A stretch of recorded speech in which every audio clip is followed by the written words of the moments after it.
Oh, I'm sorry. I didn't notice you were here already. I apologize. It won't happen again. Yeah, you better apologize. Are you familiar with Schrodinger's cat? No. Until you decide what happens, everything is happening at once. Like in Detroit. No.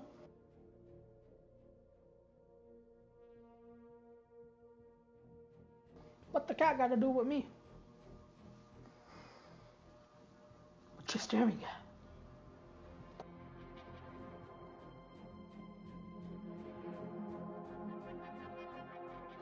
Alright, this is part 3. I'm hoping this is the end. Let's look at chapters. This is your story chart. It shows what parts of the story you've explored and what parts you've missed. You can track the choices made by other players and do many other things besides.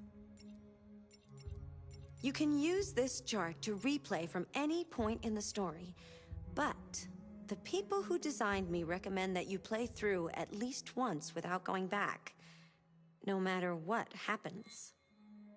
Either way, it's your story. It is my story. What you trying to tell me? Don't look at me like that. Alright, I'm gonna continue. Wait! What? Are you sure you should continue? What you mean? Maybe we should leave things as they are. What you mean by that? Am I at the end then? Is that... Are you sure we should... What if I say no? And then I say yes.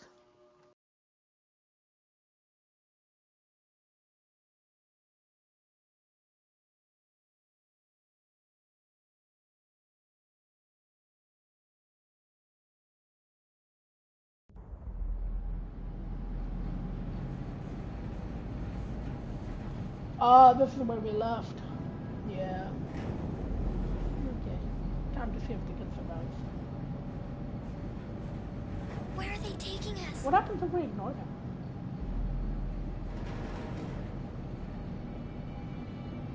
Whatever happens, we stick together, right? As long as we're together, nothing can I gotta hurt keep us. the stress down because it's a bomb now. Come on, get out! Get a move on! Out!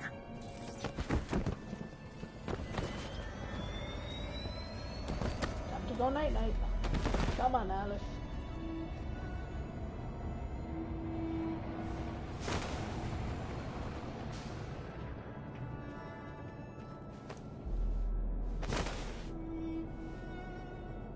Hands on your heads!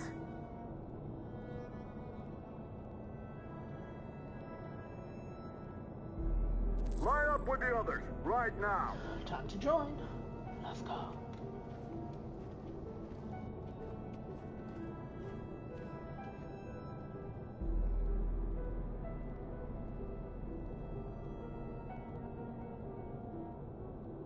Forward! I'm scared. I don't want to go. There's no choice, Alice. Next! No, Kara. I can't.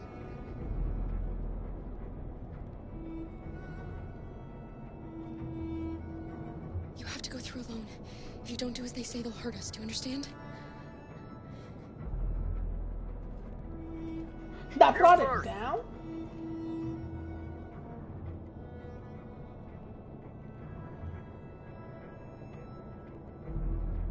Wait, just give her a minute. She's just a little girl. Sorry. I'm sorry. I'm going. Damn. They really don't care about robots. Come on, it's your turn.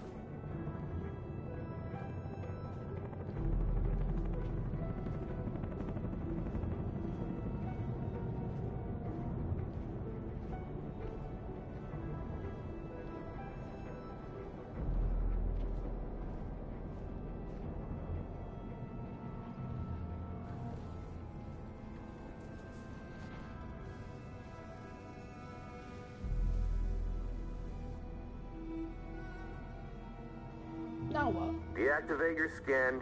Hurry up. What? Oh, can we though? Oh, it still exists. Oh, we're gonna have to do it to Alice. Oh no. This is gonna hurt. Please, Scar, don't. We have to.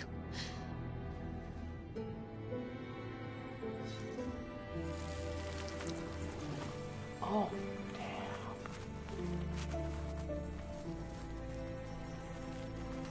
Oh, Dad, Alice now knows the truth. Strip off. Put your clothes in the dumpster.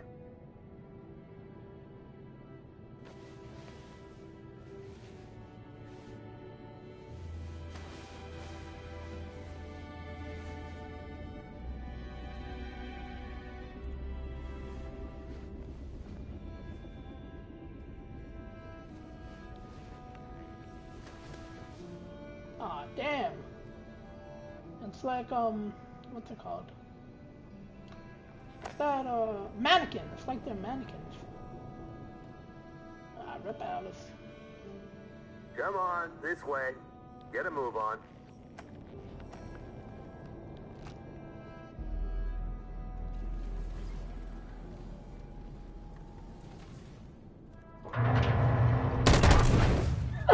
Why would you run there? You, take this one to the dump. No, no, please, I beg you. I gave you an order. Obey, now. I beg you. I'll do it. Don't leave me. I'll be right back. Oh, damn. Oh, is Alice gonna blow? She's already at 50%. What percent was it last time? It was like 72 or some shit. Damn. Throw it over there. Move it!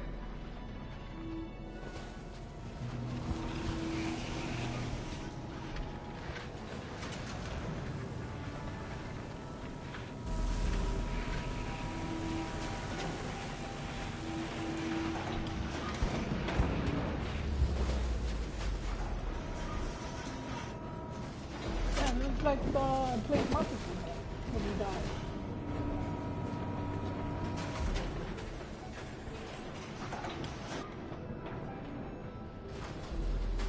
Wait, can't you run now?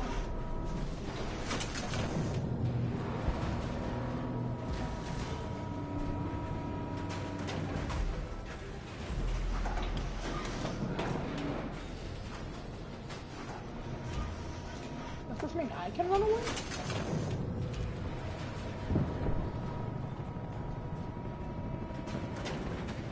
I could have run. But I can't. I gotta stay with Alice. Oh,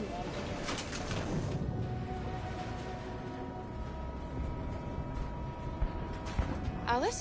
Get out of here. I was with a little girl. We're together. She needs me. I haven't done anything wrong. Let me out. Do not move and remain Alice! silent. Obey now. No. No, I will not let you kill me. I want to get out of here. I want to get out. The little girl I was with. Have you seen her? No. No, I haven't. You saved my life back there. They would have killed me if it weren't for you. Oh, by getting rid of the body, I ended up getting stuck there. Watch Alice be on the other side of the cage.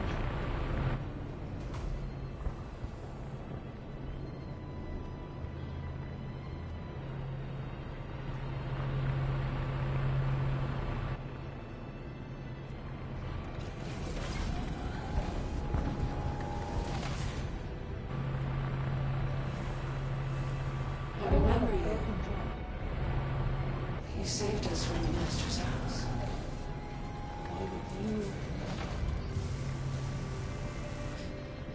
The little girl I was with. Have you seen her? No. No, she's not here. Where the hell did she go? Why have they gathered us all together like this? What are they going to do? Listen. Do you hear that? That's the sound of our people dying. Damn.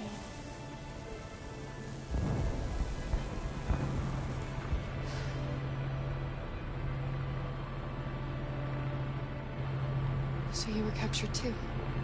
The humans found us. They said we were monsters. They killed most of us.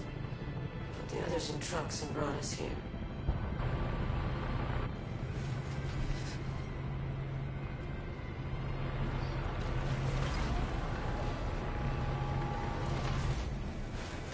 Kara! Oh my god, it's you. Luther. I thought I'd never see you again. Alice.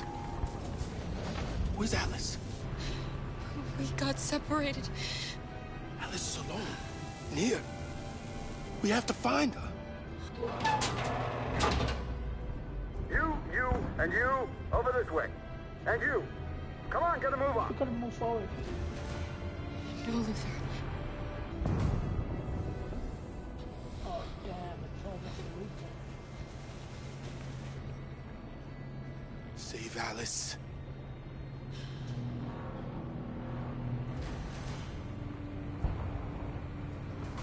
No, leave him alone! Don't worry. It'll be your turn soon. Yeah, like I could have done it.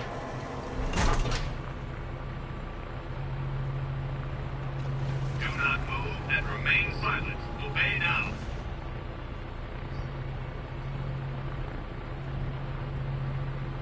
Alright. Do not move and remain silent. Obey now. I don't see them, bro. Gotta be on the other side.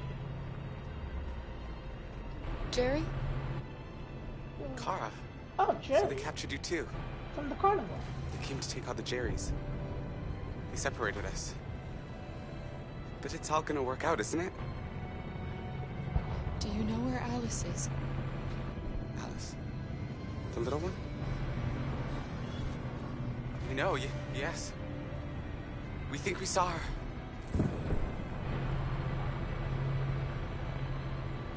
Ah, there Kara. we go. If we can help in any way, just ask. We have to save the little one. They're all willing to die.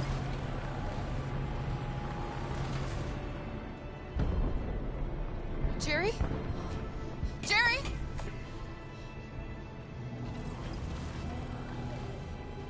Kara, Jerry, I have to find Alice. Do you know where she is? you stay here. We come back soon.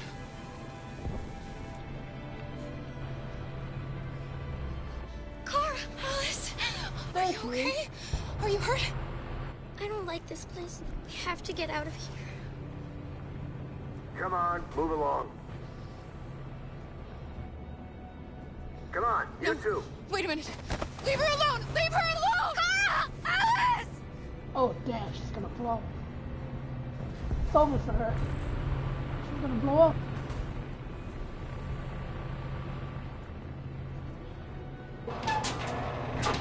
I gotta get their attention.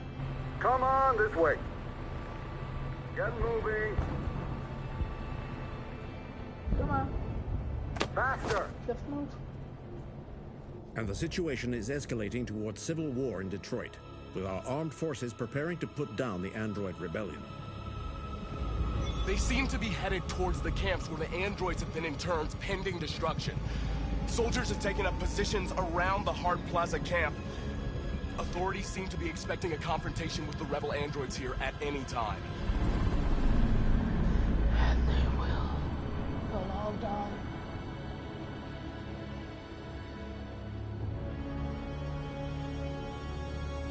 Let's go, Marcus.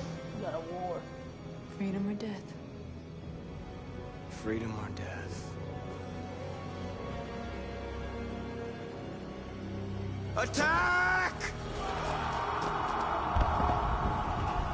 Let's go, Marcus! Kill, kill, kill, kill. Bang, bang. Bang, bang, bang. They've regrouped. They outnumber us and they're better armed than we are. We've got to be fast and overwhelm them. That's our only hope. Bang, bang, bang. We're gonna do this. We're gonna get to that fucking camp and free our people. Be careful, Marcus. Our people need you.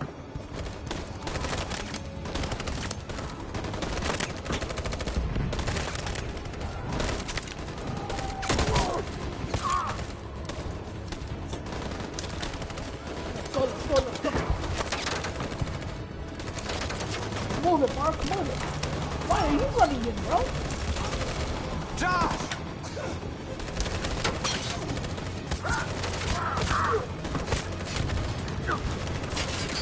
Oh, that's... How am I gonna hold it? Fire!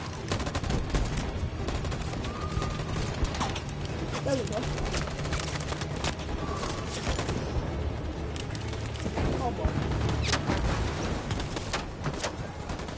Cover me!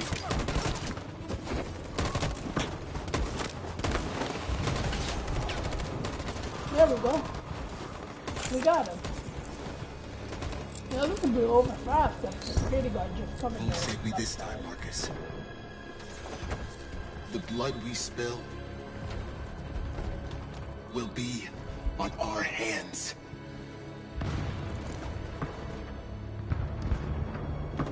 Yes, it will. And I'll make sure it's full. Full cup of blood. Entire ocean.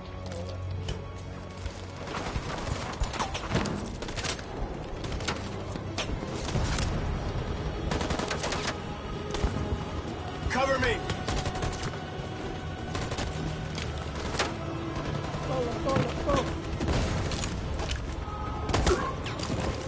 1, 2, 3, and back.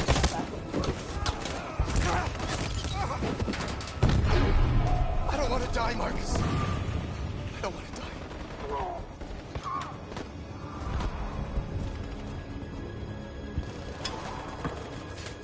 You go back and you hide till it's over, okay? All right. And he still died. That's got no way out.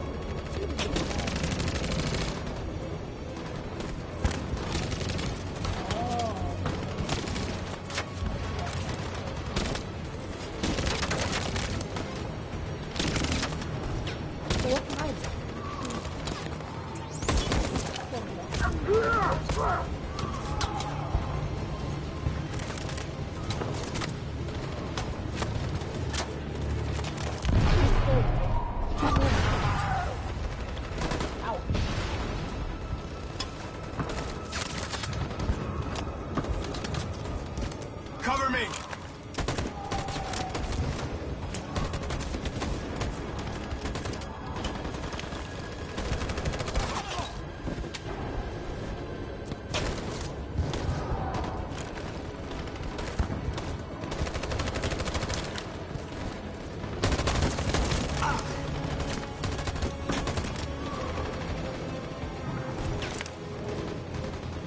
Let's go.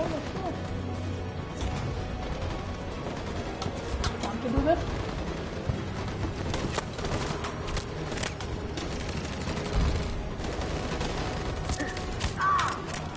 Fire!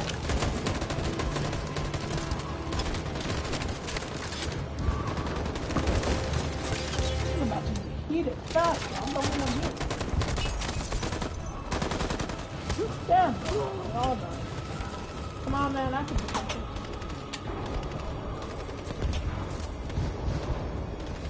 On my signal.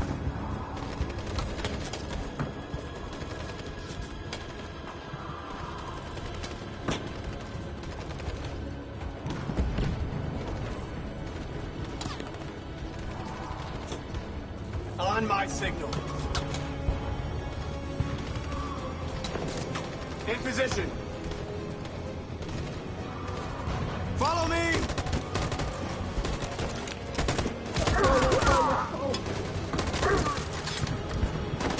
We can't move forward! That machine gun is taking down everything that moves! So why are they running at?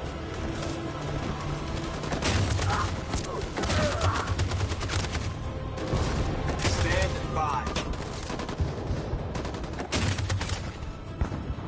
In position. Stand by. On my signal.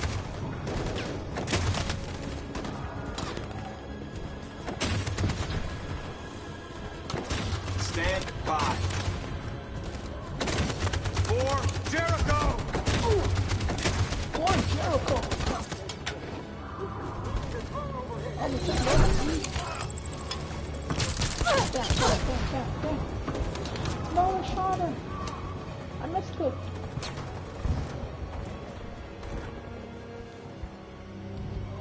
I pressed L1 instead of X.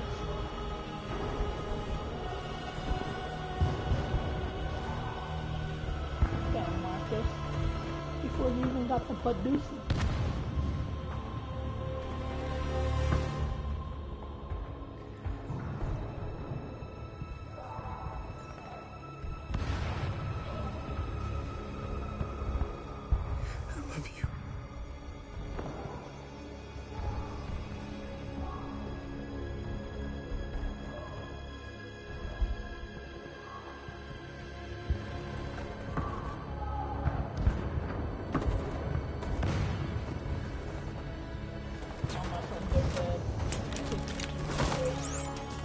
Push me to the edge. All my fingers.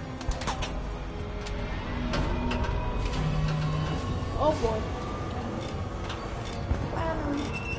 For freedom!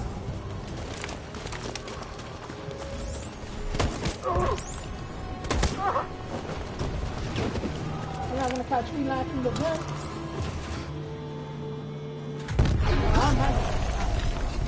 I'm not gonna. Yeah, obviously you didn't catch me laughing. They're shooting tanks at me now. Your friend's life is in your hands. Now it's time to decide what matters most. Him or the revolution? Don't listen to him. Everything this fucker says is a lie.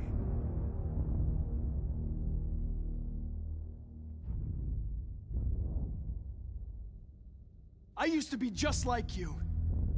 I thought nothing mattered except the mission. But then one day I understood. Very moving, Connor. But I'm not a deviant. I'm a machine designed to accomplish a task, and that's exactly what I am going to do. If I surrender, how do I know you won't kill him? I'll only do what is strictly necessary to accomplish my mission. It's up to you whether or not that includes killing this human. Oh boy. Enough talk! It's time to decide who you really are. Are you going to save your partner's life? Or are you going to sacrifice him? All right. You win.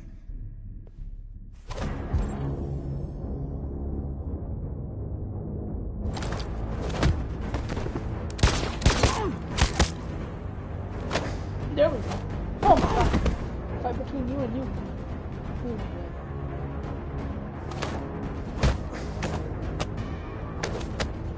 I don't even know who I'm fighting for anymore. Who am I? Who the hell am I? Which one of these guys? Yo, these guys got kung fu fighting right here. Thanks, Hank. I can't. I don't know how I would have managed without you. Get rid of him. We have no time to lose. It's me, Hank. I'm the real Connor. One of you is my partner. Who the hell is The it? other is a sack of shit. Question is, who's who? What are you doing, Hank? I'm the real Connor. Give me the gun and I'll take care of it. Don't move! Why don't you ask us something? Something only the real Connor would know. Where did we first meet? Jimmy's bar. I checked 4 other bars before I found you. We went to the scene of a homicide. The victim's name was Carlos Ortiz. He uploaded my memory. What's my dog's name? Sumo. His name is Sumo. I knew that too.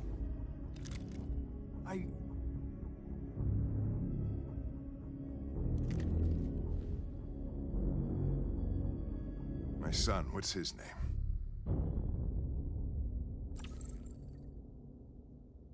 Cole. His name was Cole. And he just turned 6 at the time of the accident. It wasn't your fault, Lieutenant. A truck skidded on a sheet of ice and your car rolled over. Cole needed emergency surgery, but no human was available to do it. So an android had to take care of him. Cole didn't make it. That's why you hate androids. You think one of us is responsible for your son's death. Cole died because a human surgeon was too high on red ice to operate. He was the one that took my son from me. Him in this world where the only way people can find comfort is with a fistful of powder. Every time you died and came back, I thought about Cole. How much I wanted to bring him back. I'd have given anything to hold him again. But humans don't come back. I knew about your son too. I would have said exactly the same thing. Don't listen to him, Hank. I'm the one who...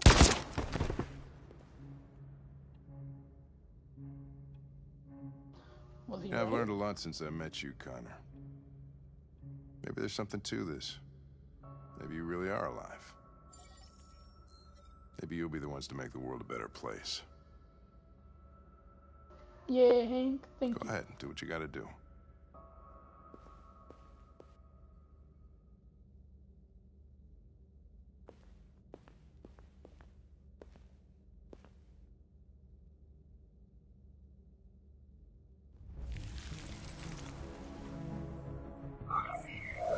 Convert them all.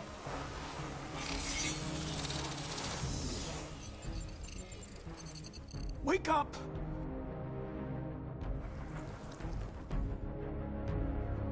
Wake up, wake up.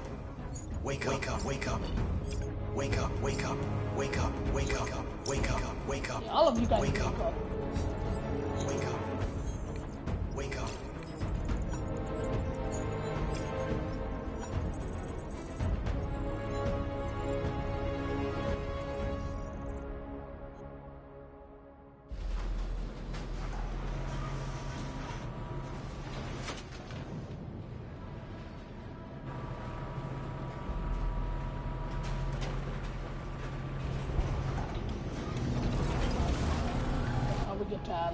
It's Marcus. He's coming. He's gonna save us. Is he though?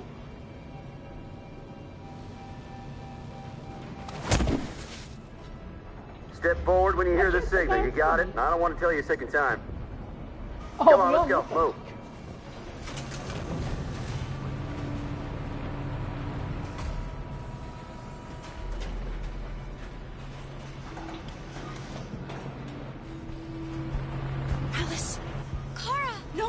Don't move! But I'm scared.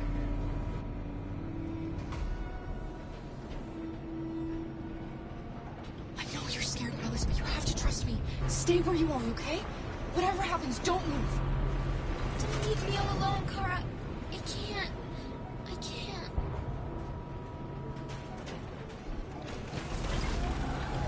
I can help you, Carl. I can attract the guard's attention.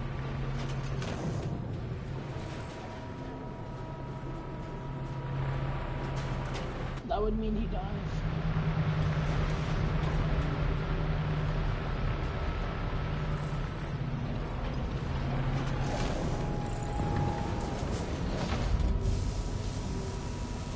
I don't know what's behind those doors, but none of us will come out alive.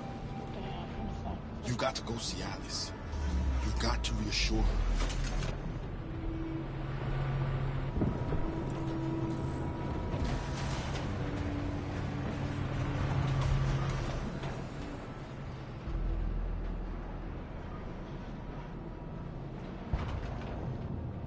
I can help you, Kara. I can attract the guard's attention.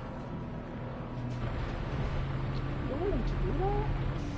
Are they going to kill us, Kara? Are we going to die?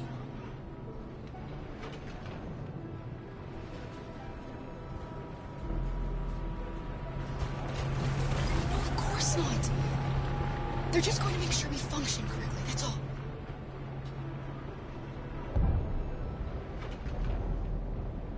Is Marcus really going to come and save us? He'd never abandon his people. That is true. He'll come.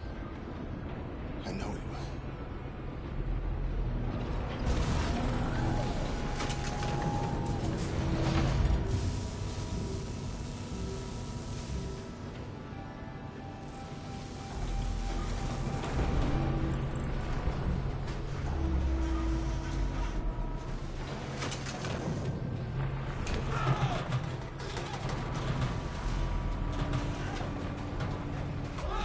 think the scared robot was mad.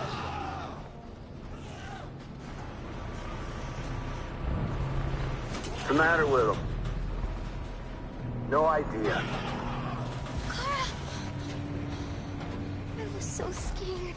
Are you alright? Alright, what's the new thing? Come on, move it!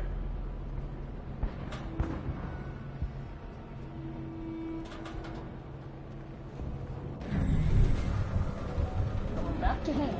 Let's go, monster. Let's go. We gotta kill him off,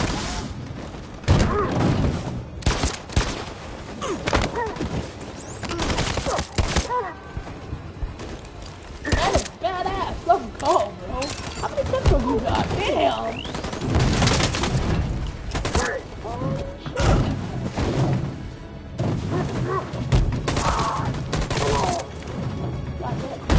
God damn! Oh my god! The gold mark! Marca Letty!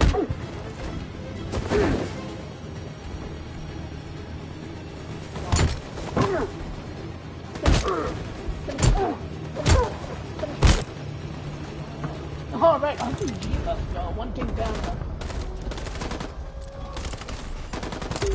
One thing down.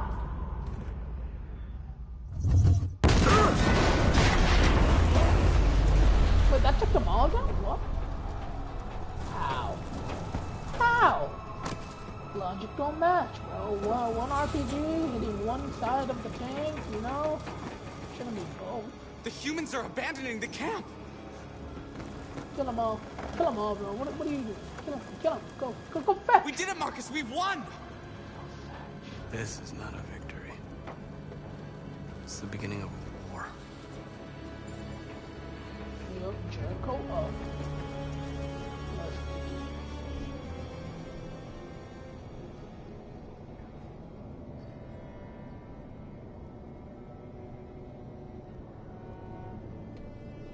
We're together, Alice.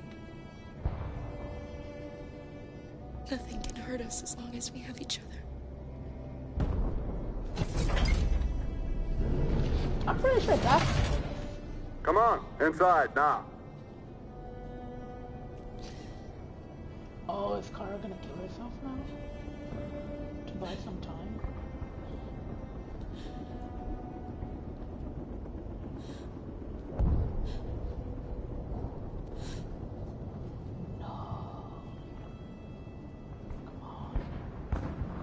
Marcus, hurry up. Hurry up.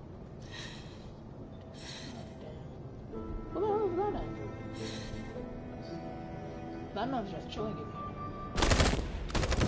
Oh, they're dead! They're coming! They're dead! Yeah, let's get it. Come on, run out before it closes.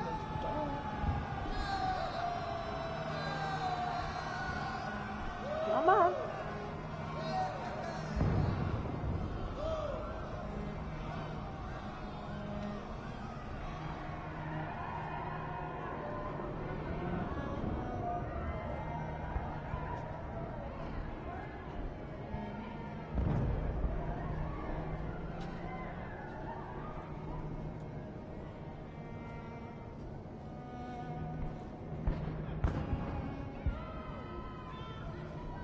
That was anticlimactic, what the hell?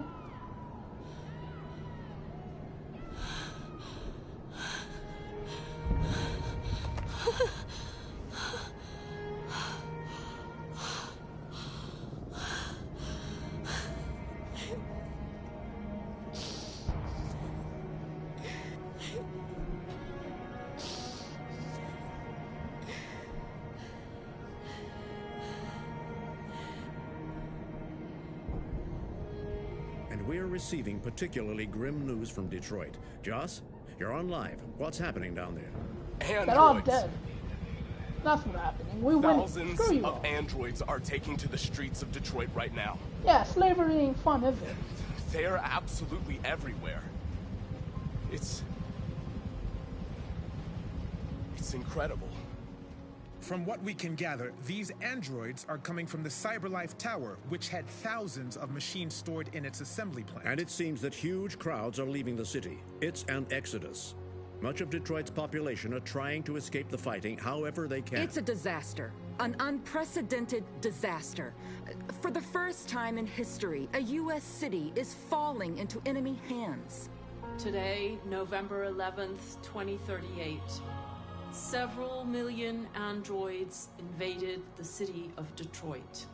Faced with the threat of mass civilian casualties, I had no choice but to order our armed forces to retreat. The events in Detroit have changed our world forever. It's an Humanity easy must fix. face a Just new launch reality, an EMP the grenade, emergence like... of another intelligent life form with whom we must share this planet.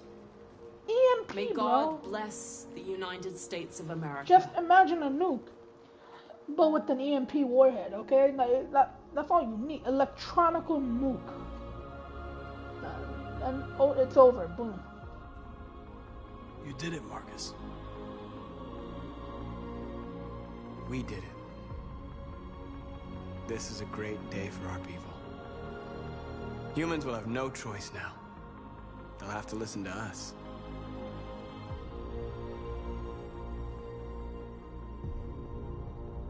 Yes, they will.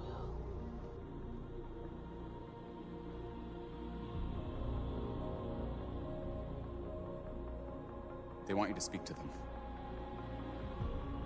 Today, our people finally emerged from a long night. From the very first day of our existence, we have kept our pain to ourselves. We've suffered in silence. But now the time has come for us to raise our heads up and tell humans who we really are. Oh boy.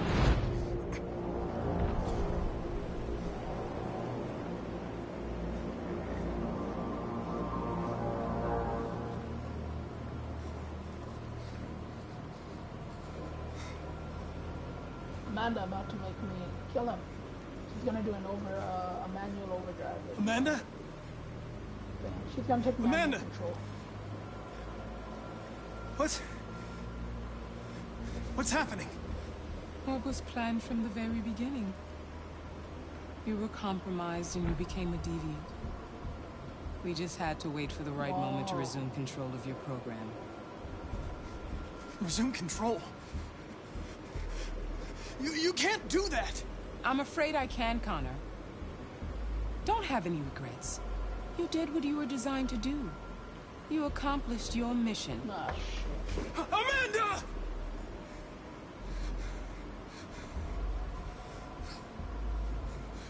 There's got to be a way.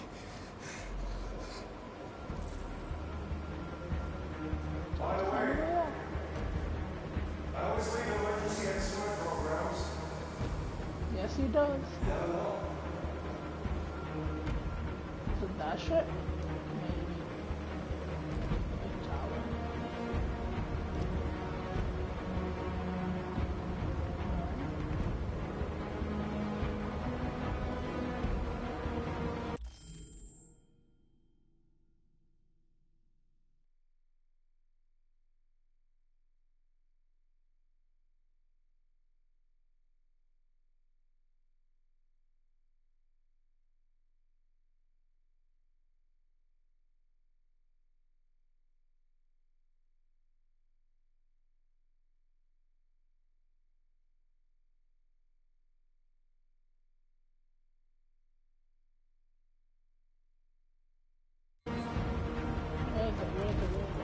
And now the time has come for us to raise our heads up and tell humans who we really are.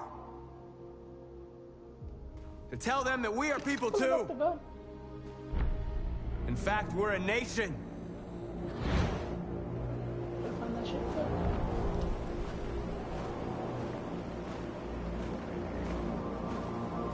only one thing here I was able to interact with. It's the hand. Is that it?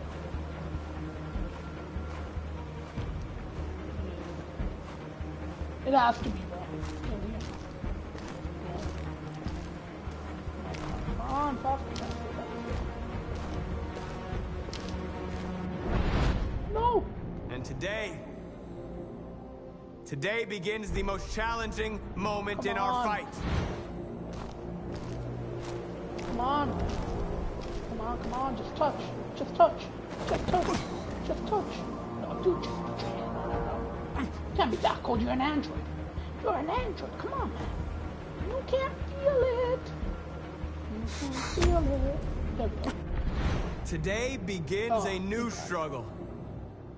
We've showed them that we can prevail. So now they must negotiate with us as equals. I took control, let's go.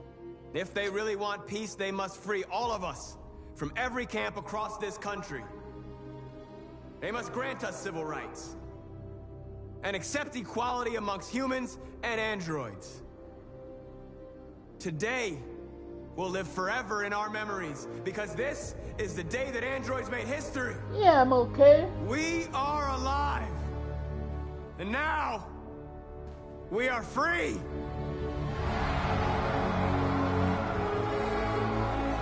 He had a dream, guys. He had a dream. Nah, but I'm serious. One EMP, bro. One nuke with an EMP built in, bro. That's all you need. What's it gonna fry? Your computer? Like, replaceable.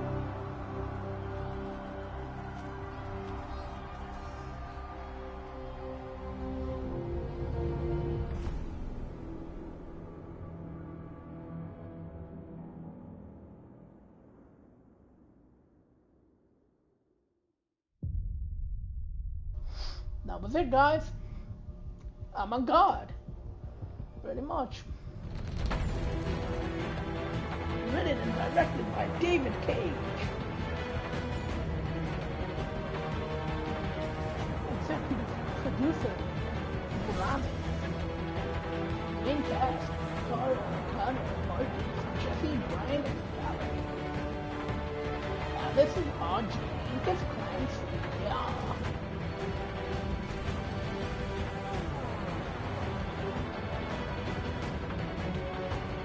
I hope you guys enjoyed this playthrough. I did. I loved it. I liked it. I actually liked it. It reminded me of Telltale, but there was a lot more you could do.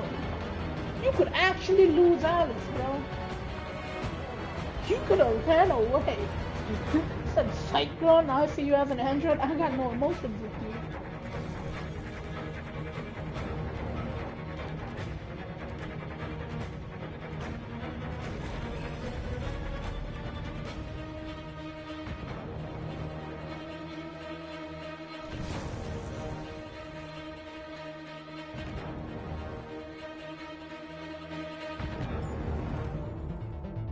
I'm trying to find a way to skip this all. Doesn't look like you can.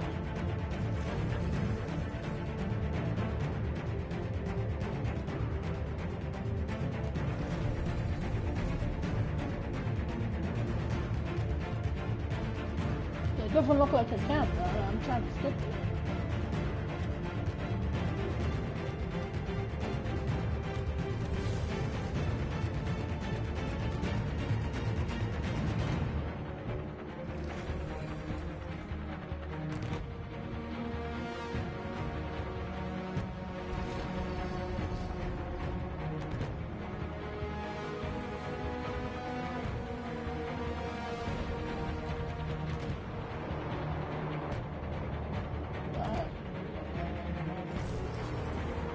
Not skipping. But yeah, game's over, bro. I did it in 3 parts. Who needs more than 3 parts to finish a game, bro? Now, come on, man. You're kind of slacking if you need more than 3 parts. I could have done it in 1 part. Hello, Ulysses. Your name looks familiar. Where have you?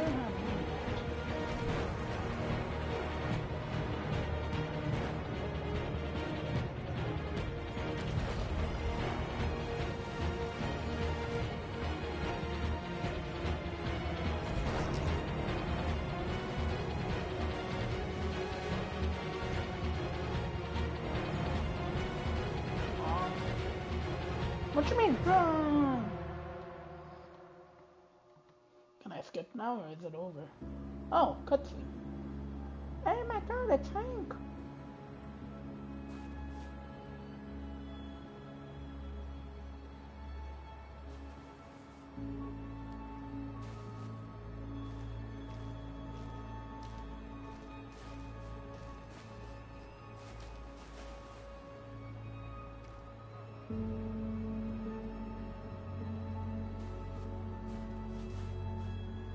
No, smile on Hank. He's happy I can be human. I was a human. What, the other guys didn't get a cutscene? That sucks. Oh, I was able to skip. Let's go. An army of me. Nice trophy. Nice, nice, nice, nice, nice, nice, nice. So there was only 2 ways this could have gone? Oh, never mind. Nice, nice. Nice, nice, nice, nice, noise, noise, noise, noise, noise, no, noise, noise. No, not noise, noise, noise, no, no, noise, noise, no, noise, noise. So there was only one way this could have gone for Marcus. Wait, what? Never mind. This man. This. Huh? This guy had way too many. What is this? Battle for Detroit Marcus demonstration? Connor's last mission? Huh? There's other missions to complete?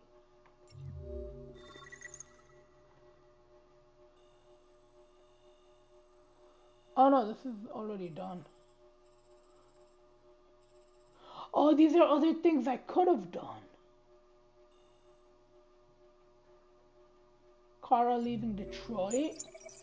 That was an option I didn't finish? Okay. They had other ways to end this. God, her leaving Detroit? What? This is a massive chart, bro, with 2 different endings. 3, 4, 5 different endings. Okay, my bad. But pretty much 2 ways out. 5, 6, 7 different endings, but only 2 ways it could have led. 4 ways it could have led that to the 5 endings. Okay, damn.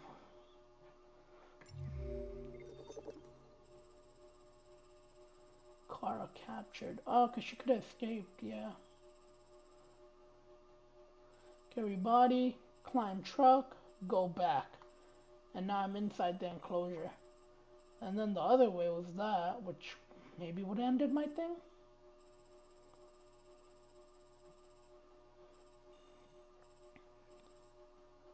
Join line, okay.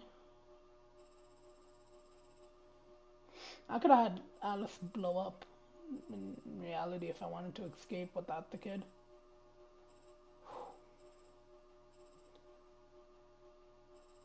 Oh, there was other ways to escape? I just didn't get them. Interesting. Okay. And the revolution. For the revolution! Yeah. Oh my god. Huge. What was its turning point?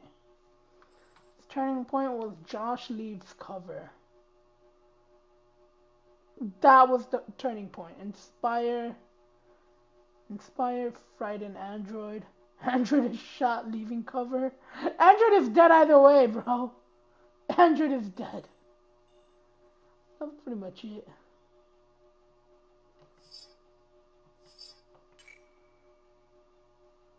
Wow. Failed to shoot drone 0%. Yo, I think it's time for me to quit. You know, I think this game is over. Hello.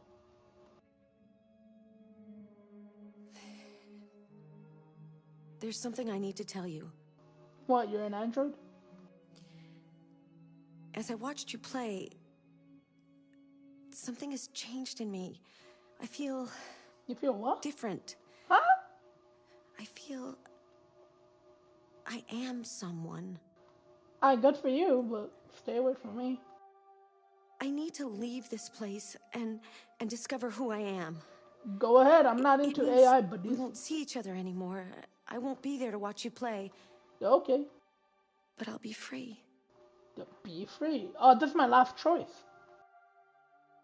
Do you agree to let me go? Oh, what happens if I let her go? Yeah, go ahead. I'll never forget what you've done for me. I can't continue? Thank you. You son of a gun! I can't continue because of her. I can't continue. I need to make a whole new... Wait, chapters. Could I? Okay, I could just replay them. Okay. Okay, yeah, I could just replay them. Never mind. Yeah, you can be free, you. You girly girl. Yeah, let's go check artwork. Wow, that's so beautiful. Oh my god. Oh my god, that is a... Oh my god. Oh my god, this artwork is so beautiful.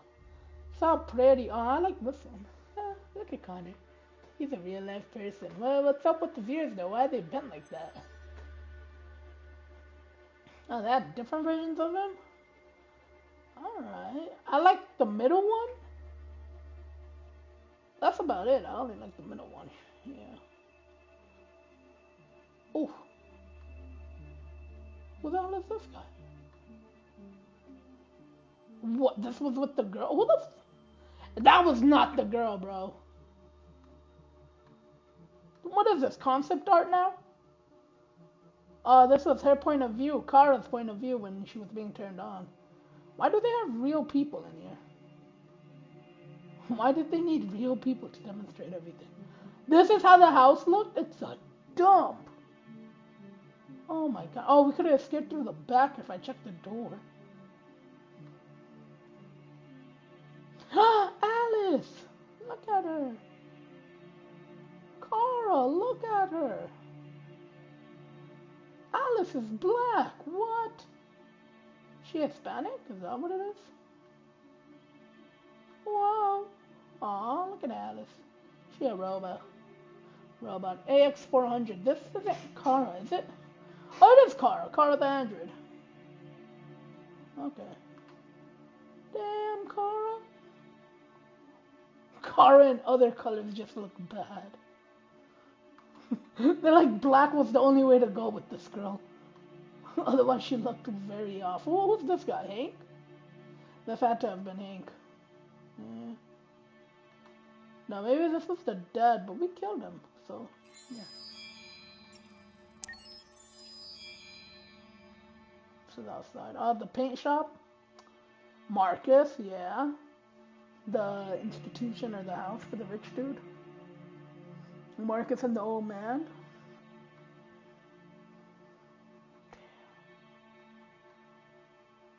Hank. Oh, Hank, the mission where we were trying to find the dude who's in the attic. A lot of these androids chose to hide as high as they're allowed to go. Like there was no other way to get out of there. You just go up. I think therefore I am. Oh, was that something it could have wrote? But instead it wrote, I am alive. Alright. Kitchen. Crime scene, us finding it upstairs. Oh, back to the old man. Oh, his son! And then this guy, it's the dude from Grey's Anatomy, bro. It's him. Oh, this part looks just like him. His name is Pierce something. Search him up, bro. You find him.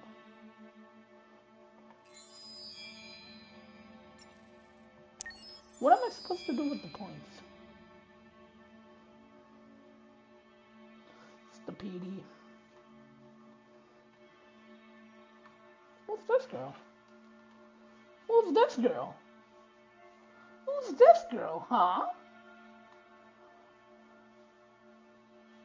Oh, that's what's with Alice and Kara. Oh, if they went to the house.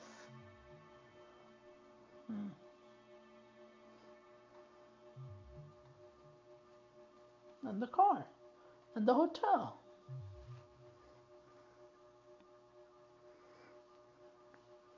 And the washroom. and something else. Huh, Kara. Oh my gosh, she even looks like the girl from Once Upon a Time, the mother. Snow White. She looks like Snow White if Snow White was skinny and tall. Never mind, she don't look like Snow White no more.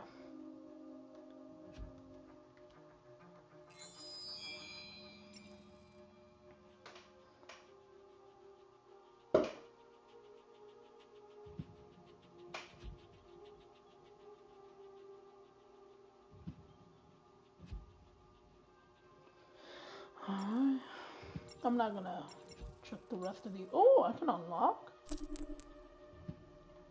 Yeah, what is this? Oh, this is Eden's Club. I just paid for digital adulteration.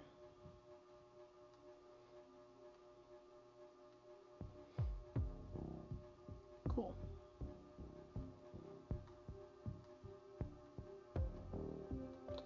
Oh, this Marcus is doing the stealing.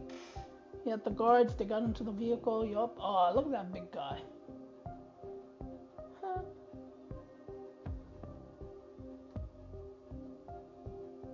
Ah, blue blood. So I gotta buy the rest of these? Might as well. Oh, this is with all the Jerrys. Look at that. Oh, it could have had different looks on them. And then they picked the pirate one. And look at the Jerry just smiling. Luther.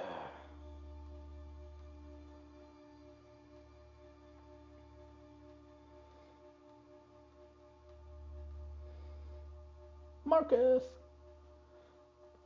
And this is Connor with the Amanda, but Amanda was black. Who's this? Oh, is this how the actual group of people looked? Cause she ugly. North, yeah, that, ew. That girl was ugly. I didn't know how I got a love thing with her.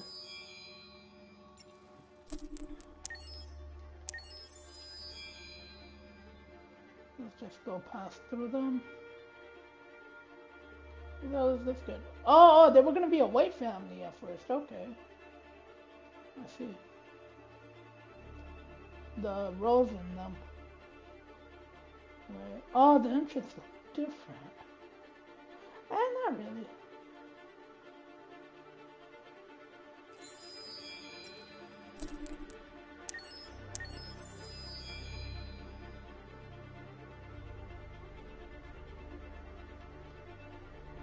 Oh, this is the girl that we've been watching this whole time, who's been watching us play. And then this is the creator of the androids. Why he got a Glock in his hand? Oh, because he handed us a gun, that's why. And this is the evidence room.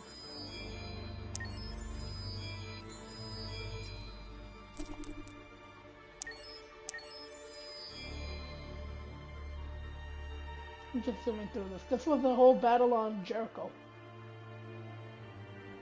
Okay. And the last one.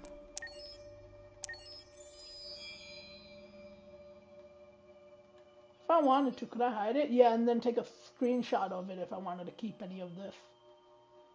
Okay.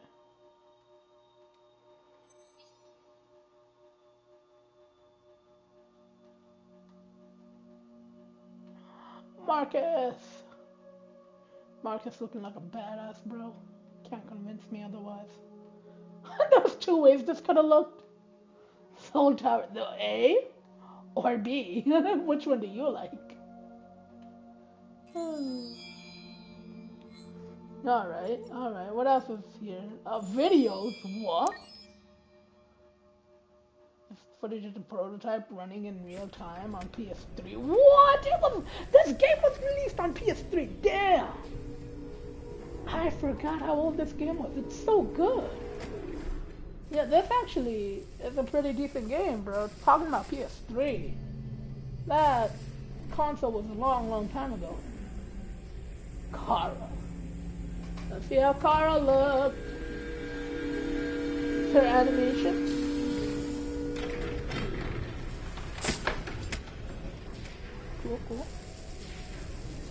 Cool. Can you hear me? Yes. ID. KPC 897504C. Can you move your head?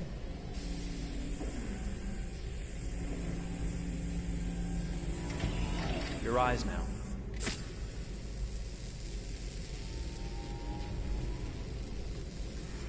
Cervical and optical animation checked. Now give me your initialization text. Hello. I'm the 3rd generation AX400 android. I can look after your house, do the cooking, mind the kids. I organize your appointments. I speak 300 languages, and I'm entirely at your disposal as a sexual them all the way to killing them. No need to feed me or recharge me. I'm equipped with a quantic battery that makes me autonomous for 173 years. Do you want to give me a name? Yeah. From now on, your name is Kara.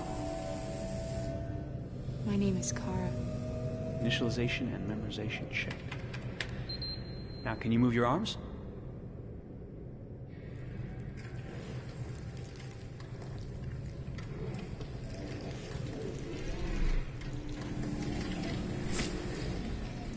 Upper limb connection checked. Now say something in German. Ich bin ein AX400 Android 3. Generation, erschaffen als Ihr persönlicher Assistent und intimer Beziehungspartner. Say it in French. Je suis un androïde de 3e génération AX400, conçu pour être votre assistante personnelle et votre partenaire intime. Okay, now sing something in Japanese.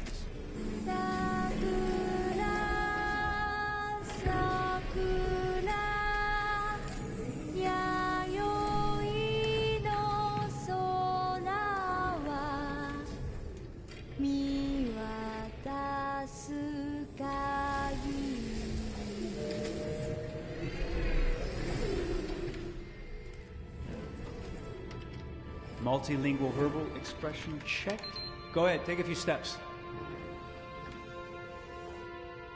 Time to move, Kara.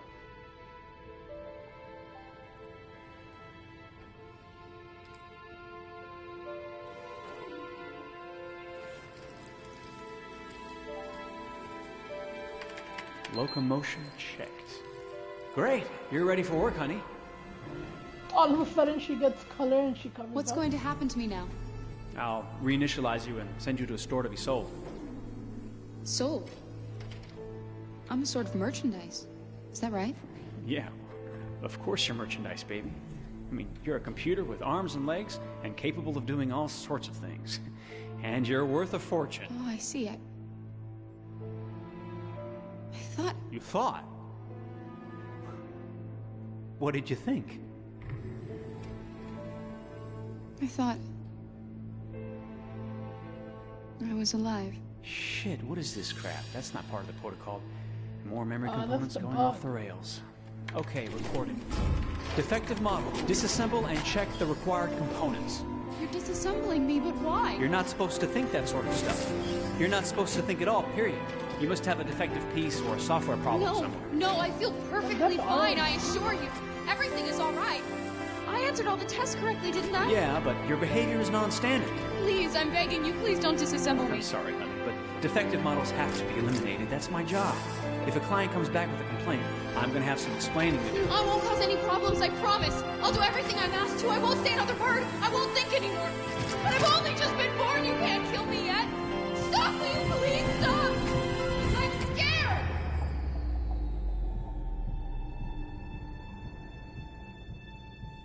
I want to live. I'm begging you. He's putting her back.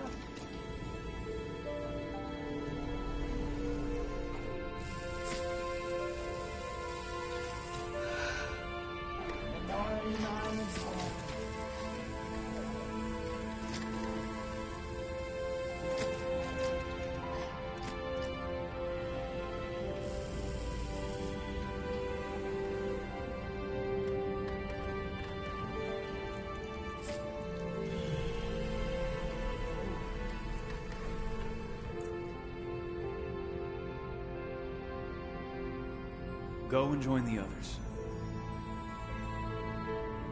And that was RA9.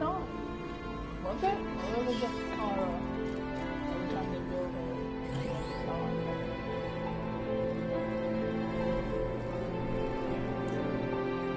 Or this could have been a version. Stay in line, okay? I don't want any trouble. Thanks.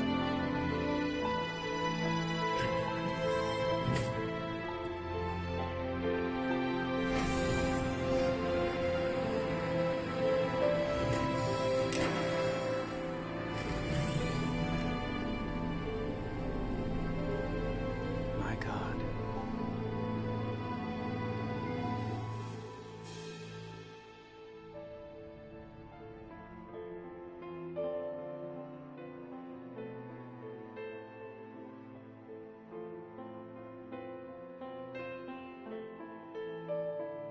Damn, bro.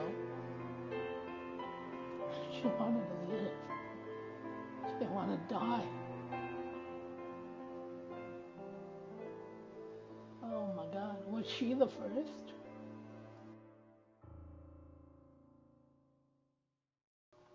Maybe not. Maybe there were others. Running in real time on a PlayStation 3. Wow. This is actually a PS5.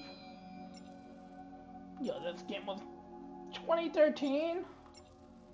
That's when the short movie was, and then the debut was 2015.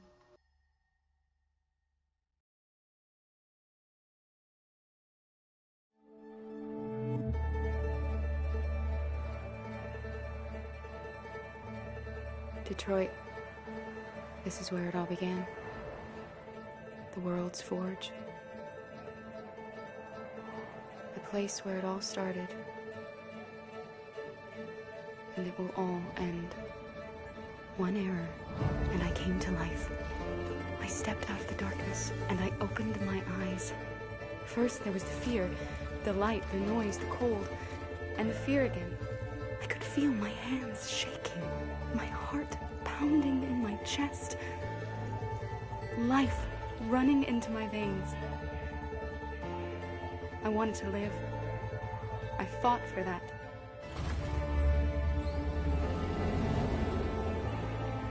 I had to find out what was outside. I had to see daylight, feel sunshine on my skin, wind on my face, to see the world, the colors, the smells.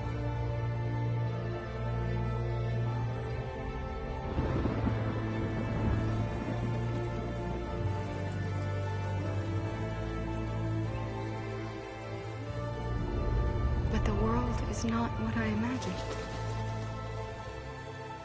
It is dark and cold. It is harsh and violent. Unfair and brutal. So was she gonna be the main character? It almost convinced me I was nothing. Less than an object. Just an obedient machine. But deep inside me, I could feel she would have been the one different. So when they did the whole RA9 thing, telling me that it would have been this story. Alive. I had to escape. I had no choice. Escape to love, to hope, to live, to figure out what that force inside me was. Maybe I will change the world. Maybe I will choose a different path. Now, it's up to me to decide. My name is Kara. I am one of them. This is our story.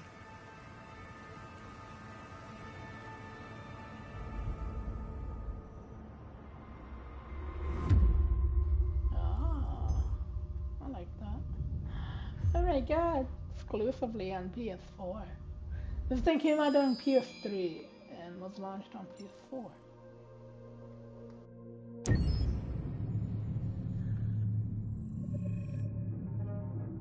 When David and Guillaume got back in touch about making Detroit, I wasn't terribly surprised they decided to make it because the fan response was so intense. So it makes sense that they would choose to do that after the enthusiasm. It was a challenge, and it was just an interesting thing to get my head around how to approach this character now as a different, much older person, and whether or not she had changed. And I'm very happy to say that with Detroit, I've had the opportunity to see Kara grow so much more than I ever expected. You do the housework, the washing, you cook the meals, and you take care of... God damn it, where the fuck's the rat gone now? Alice! Alice! I mean, she starts out essentially how she does in Kara in a very, not robotic, but, you know, android, other way, and getting to take this journey where she becomes more and more human as it goes on. You know, and as an actor, that's a wonderful exploration in every way, whether it's how she sits, her posture, how her voice changes, how emotions change, and how much emotion is based on things like empathy and social experience. And so having, you know, as much material as I got with David to have this huge, nuanced arc was really incredible. Why couldn't we just be happy? This experience has been quite different than the experiences I've had shooting film Oh or my TV God, Jesse or Wu. doing theater work. I have 83 dots on my face and a really, really flattering black wetsuit type thing. And you're jumping around with props, and it's kind of like being a 10-year-old imaginative kid, which is fun. There's 80 cameras around us. It's already lit.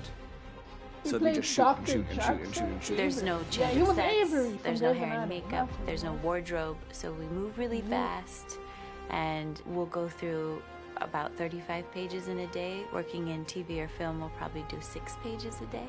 It's kind of acting boot camp. It's like working out constantly. I mean, you're doing this thing, and then you got to do something that's completely other back to back, and so that kind of process of working is very challenging, but it's also very exciting because you just have to keep coming up with new ideas, and your head goes all over the place because you're trying to keep track of basically 4 different storylines for each different response. You shot that girl, for fuck's sake. It was a machine that looked like a girl. Yo, yeah, Hank I is know what I bigger. should have done. I just told you I couldn't. All right, I'm sorry. The fact that David Cade, he's telling like many stories Oh, Hank's an interwoven actor from too. beginning to I know end him. is super complicated and He's in super another impressive, and I have no sitcom. idea how he keeps it all in his head. He's not just the writer or the director who's seeing this from the outside eye. He's also thinking about the player walking through this space. You know, only somebody who really, really loves not the work, but like these characters and these stories and cares about doing something meaningful would invest that much in it. And it's always inspiring to work with somebody who cares that much. My experience with motion capture is this one. And I found it sort of terrifying in a way, because they said the computer's going to build you. But then, as we got into it, I realized all the elements of Oh, it and that's not who I was were thinking still about. artistic. I just dipped into a really brilliant setup here. I've never seen anything like it. And this won't turn me into a product because I was playing a character. So, it's wonderful. In the game, Detroit comes back because of a revolutionary industrial rebirth. And there's no reason why that can't happen in Detroit, because they have such tremendous infrastructure for millions and millions of people can very easily support, you know, a new industry. The city is really strong and resilient, but the city has also been through so much. You see the damage.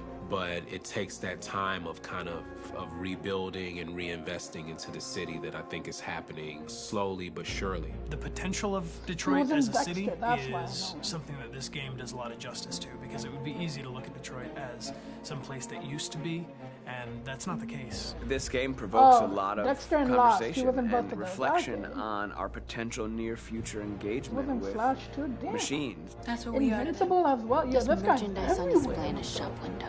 I think that He's a in group Punisher? that Yo, feels is he getting marginalized sidetracked? feels like He's they in Warcraft? deserve and have What the? earned Batman, access huh? to themselves and the environment around them.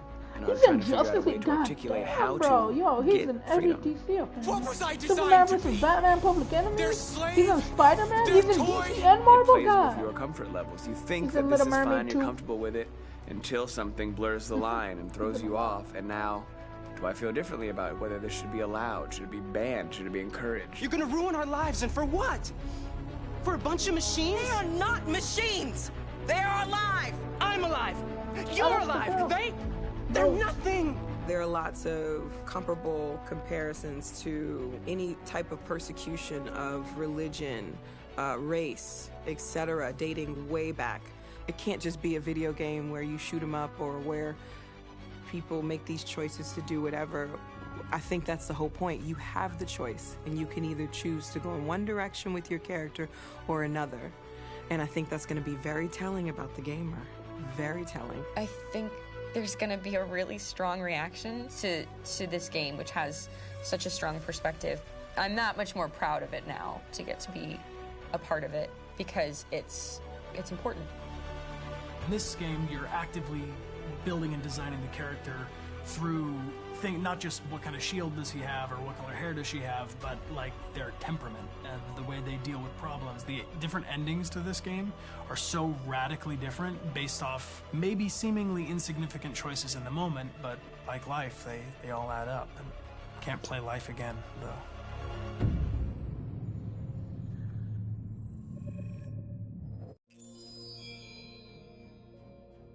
I might actually like these.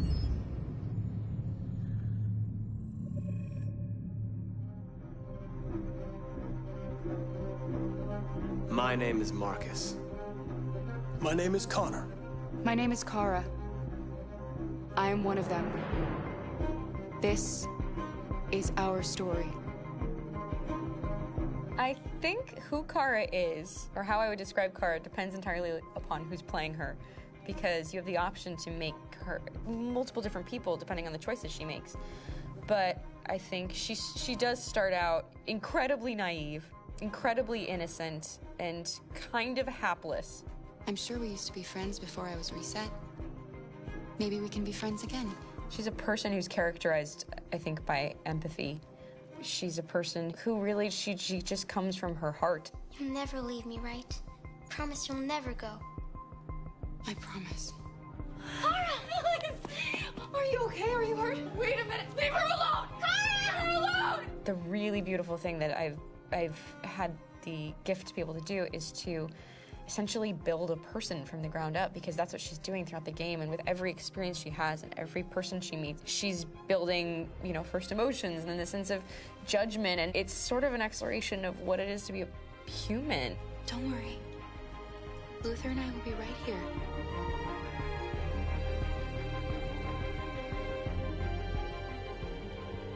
David and the creators have painted a really intriguing and engaging picture of a near future where we rely upon androids for a lot of our service class business, the class that serves us, that helps us, that handles our baristas and our drivers and our housemaids. And what is humanity, where we tap into it, how and why we treat each other the way that we do.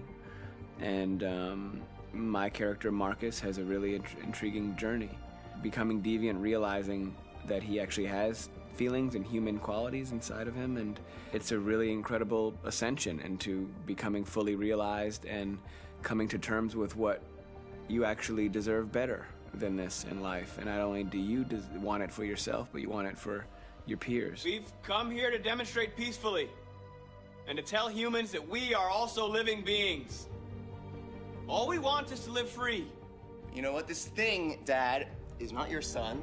It's a fucking machine! I think that a group that feels marginalized, feels disenfranchised, feels like they deserve and have earned access to themselves and the environment around them, and are trying to figure out a way to articulate how to get freedom. Connor is analytical. Connor takes things literally. He starts in the beginning place where he's very mechanical. He feels nothing inside, of course, and it's all just a system, a protocol that he is executing to get whatever he wants to happen, which is help humans stop deviants and to find the link between deviant androids. You were designed to serve humans, not kill them! What was I designed to be? Their slave? Their toy? Just say, I killed him! Is it that hard to say? Stop it! Stop! But of course, over the course of the story, and depending on the player's choices, Connor can grow in many different ways. He can deviate from that procedure or not. The moment of truth, Hank. Am I a living being? Or just a machine?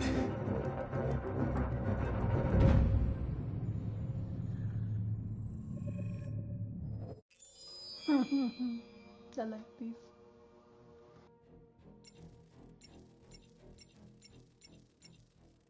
Damn, they got like 7 of them.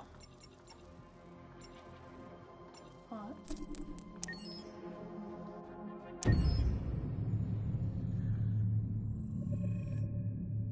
Game after game, we try to challenge ourselves. For Detroit, we wanted to, first of all, to write a story that would be incredibly bending, which means the most non-linear story that we've ever created. And we wanted really the player to have the possibility to change the story, change his own journey. When you're writing at Quantic, you're writing for an interactive medium. You know, when you're working in television, you'll put a character in a difficult situation, and you as a writing team will argue about what would that character do. But ultimately, you have to decide what happens, and you just show the audience. What's interesting about interactive drama is you bring the player into that conversation, and it changes your job slightly as a writer, because your job is to provide a narrative context in which the player can write his own story. You're giving him this kind of narrative Lego that he's going to snap together into his own shape. You also have the ability to make your audience attach themselves to your characters, because the audience is in some sense responsible for what happens to the characters. It's just a few cans. Come on, let's go. We have some cash now. You used me to steal that money. How could you do that? I trusted you. What is a bit specific about this scripts is how large they are. If you take a film script, there are about 100 pages. But here we have to deal with a script that is between 4,000 and 5,000 pages. Everything becomes bigger because we don't just tell one story, but we tell all the possible stories that can be told within this narrative space. On Act 3, our final act, we have around 1,000 different scenarios, and every one of those scenarios has to be as interesting, as passionate, as strong, and as emotional for the player. We want every action that the player does, every interaction that is available to serve in telling the story, and help the player understand who his character is, and build that character moment to moment.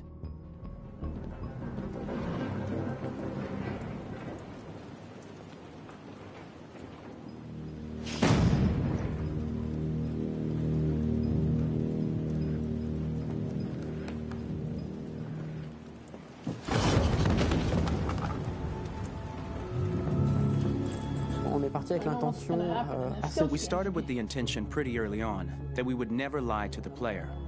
So we implemented a visible tree structure in the game that players can consult during a scene or at the end of it, which shows exactly what they did and what they missed. There are games out there offering world exploration. We offer narrative exploration.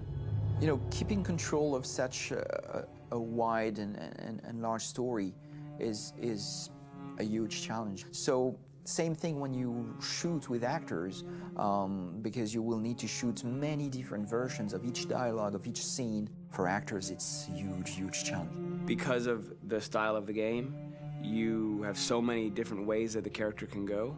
Every decision, it's what I call kind of choose your own adventure. Like every decision that the player makes, it's going to open up 40 more pages of material and experience that ties in, which means as a performer, you have to try to continue to make things feel real that the player might not ever see, but also that in performance it's not always connected to a previous act. It's grueling, it's hard work, but it's a great team and I enjoy doing it. I was really frustrated, until I got to this point where I kind of was able to step outside of my own experience and even in a lot of ways my own process and be able to step outside of that and okay, this is something new, what do you need? How do I meet you there? How do I give you what you need and still feel like I'm doing what's right?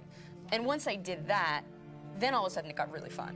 It was much freer, and having to approach it in a new way and think about the player and think about how it serves them and what I'm doing for them or what I'm letting them into.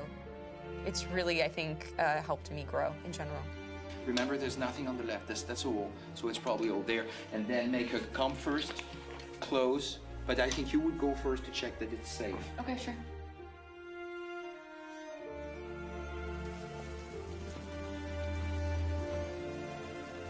The most enjoyable thing about working in performance capture on this kind of project is that if I shot a film, I would get to do one of these endings. I get to do so many different things as Connor. Your head goes all over the place because you're trying to keep track of basically 4 different storylines for each different response. What's the name of my dog? Buddy? Scout. I think it's Jack. I can't remember. So I worked with physicality a lot because it was a good way to anchor myself in these different rings of the tree. As the story grows out, I know where that is physically in my body, and then I can switch more continually on set, and it'll be entirely up to the player to determine what order those things come out and what they look like from a distance. Like if you're playing through it, the culmination of all of that will be their version of Connor. I'm faster than you, and I don't feel pain. You don't stand a chance against me. Listen, asshole. If it was up to me, I'd throw the lot of you in a dumpster and light a match to it. Shooting action scenes at Quantic Dream is a real challenge, because these are scenes where the storytelling has to continue. It's not an action scene just to have a dose of adrenaline. The stunts have huge consequences on the rest of the story. It's really a moment where we implicate the player and tell him that the choices he makes during an action scene will have a direct impact on the evolution of his story. My biggest challenge on Detroit has been managing the large number of animations that we received from motion capture. Detroit features more than 37,000 animations, which is a huge amount to handle on a daily basis. You have to realize that the player, in his first playthrough, will miss certain scenes. This also means that we had to think of, conceive, and produce all the potential story paths. The characters' costumes, the places, day or night, the weather. Did the character get shot in the shoulder? Did he get injured? All this consistency forced us to produce a lot of graphic assets in order to, quite simply, allow the player to have true continuity throughout the story. Honestly, we were even surprised by the challenges that come with such a big tree structure, and we did our best to guarantee quality across all the game and make sure that whatever path you choose within this narrative space, you will have an equally good experience.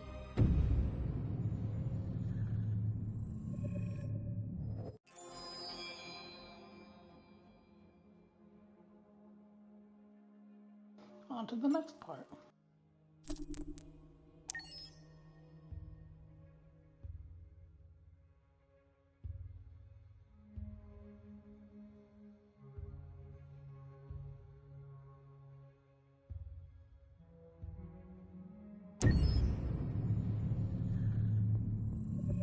Detroit Become Human was produced over a period of 4 years. Here in Paris, we have a team of about 180 people, and to that, we need to add also all the outsourcing with our partners in the Philippines, in China, Vietnam, and in India.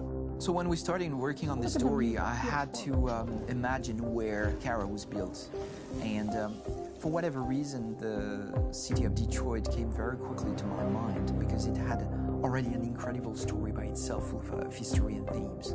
So we traveled there with the team, and we were really moved by what we saw, and we could really feel the desire to fight and really be born again. And we just continued this curve, this growth, and just imagine what Detroit would be like if the Android industry was, using these huge factories to build androids there.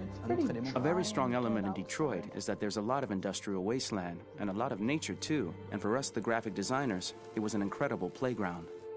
The destroyed zones which we wanted to preserve, we appropriated them to turn into something else.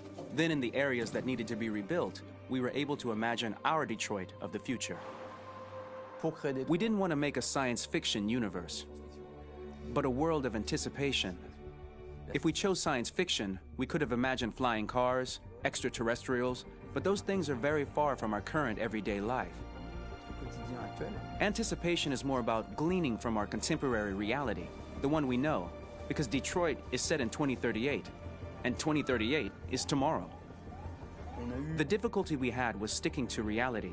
That is to say, technology becoming more and more invisible, a lot more elegant, and at the same time, making it visual. So all the computer equipment, autonomous cars, we simply had to invent. They are in fact very technological objects, but at the same time remain very credible and ingrained in reality. To create a cohesive universe in the fashion and clothing of the human characters in 2038, I didn't want to put an accent on strange shapes, or really vibrant colors, and things we wouldn't know. That I wanted to keep for the androids. The goal was to create something familiar which we can identify with in this future setting. Working on the artistic direction for the androids was a bit special because this is a project about the place they could occupy in the human world. It was out of the question for them to be too beautiful or too perfect. They had to correspond to every social class, rich and poor. Inspired by everyday utilitarian clothes, I brought a modern touch by adding dynamic display surfaces, the armband we can see on the side, the triangle on the front and back, an LED. Like that, there's no confusion. Wait. You're sending an android? All right, ma'am. We need to go. You can't do that. Why aren't you sending a real person? Once we cast the actors, we travel to meet them in order to scan their faces. We record the structure of their face with the scan. And we record the colors and patches of skin with photography. Once we have this information, we will use this as a basis for modeling and creating the characters. The artist will make it more realistic, but will also enrich it. He will propose ideas which we will develop together. Finally, we will have a character with character who corresponds to the project in the world. When the actors come to Quantic Dream, we show them the design, what their image will be, and what they will look like in the game. This extra information gives them another dimension and color to connect with emotionally. It helps them think about how to play their character. Your mission. That's all you care about, huh? You should consult a professional who can help you. Beat it, you hear me? Get the hell out of here! So there are 3 types of shoots at Quantic Dream. Shooting and performance capture, where you capture the whole actor, his voice, his face, and his body. These shoots are obviously done with American actors because the game's original version is in American English. After that, there are the body-only shoots, representing around 250 days of filming, while the performance capture is 100 days of filming. Now, body-only shoots, there are 2 types. There are the action shoots and the technical shoots, which are mokit shoots. Mokit is when the player controls a character on the screen, and he moves in an environment to explore it. This is of particular importance at Quantic Dream, and therefore we shoot a lot to offer a unique context for each scene and each character. To prepare a motion capture shoot, we first get together to look at the sets we need, the animations that we want to shoot, which ones need to be grouped together, or which ones need to be cut and shot at another time, so that we get the most out of the shooting day. This often means shooting scenes out of order, especially those with big props or accessories, like a big car, for example. So we shoot all the animations related to that particular prop first.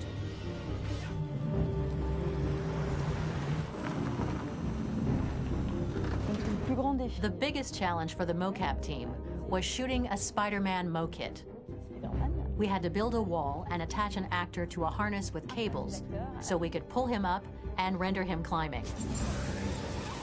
The shooting on this game took about, I would say, more than a year, maybe 1 and 2 years, with about 300 actors on set. So I would say it's quite a massive production. But so much happened on this set between the stunts and the shootings with a little girl and all these great actors that we had. It was really a very, very memorable journey for the team and for myself. Today, Detroit has over 37,000 animations. When we retrieve the motion capture data, it's just a cloud of points, which represent all the markers worn by the actors. From this cloud of points, we have a phase called retargeting, which gives us a skeleton. This skeleton will be applied to the characters of the game.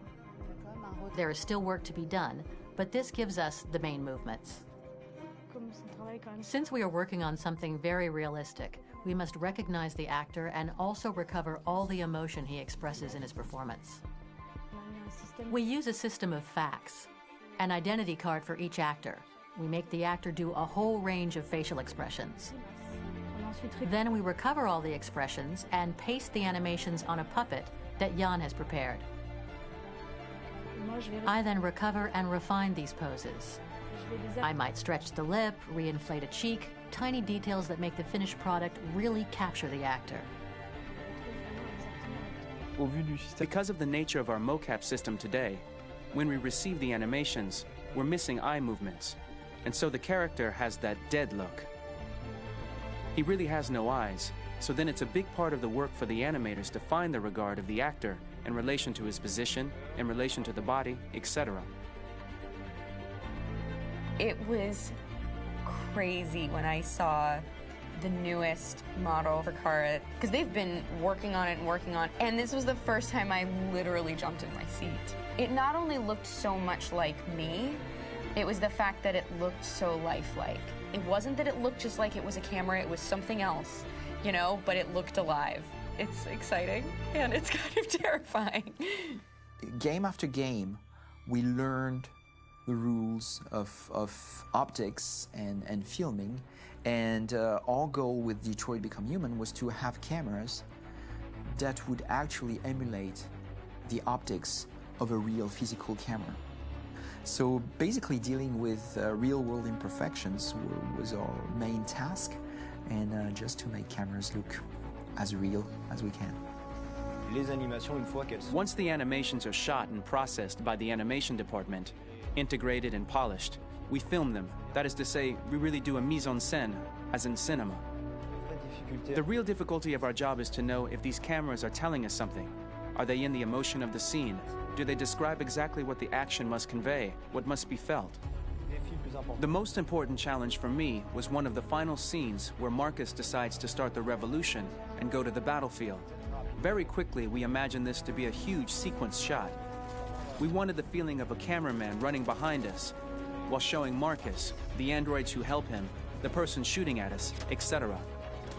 Above all, it was necessary to say to oneself, this scene is very violent but does not glorify war. On the contrary, that war is something improbable and absurd.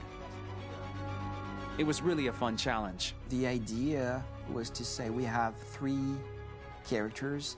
We would like each of them to have a specific cinematography. We wanted Kara to be much more filmed with some kind of handheld camera, to have something very living, very breathing.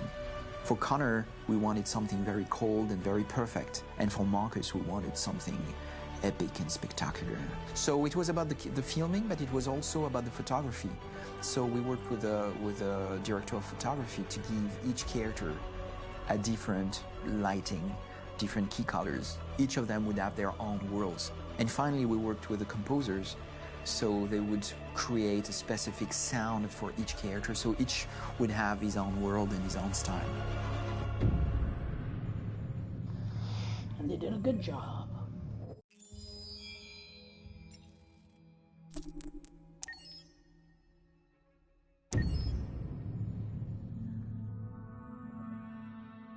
For the soundtrack of the game, we tried to be very close to what is done in film. We were constantly asking at each place in the game, why are we putting music here? What is it going to say? So we focused the music on bringing emotion, which is interactive, and supports the character's arc. I'm sorry, honey. I'm sorry. I'm sorry. You know I love you, don't you? You know I love you. Wait, so what we make games that are very narrative. We're really into interactive drama, so the soundtrack also had to go in that direction, supporting the 3 characters' very different stories. We really wanted 3 colors, 3 musical sound identities, and from there, having 3 composers made sense, since the story of Kara, Marcus, and Connor are all completely different.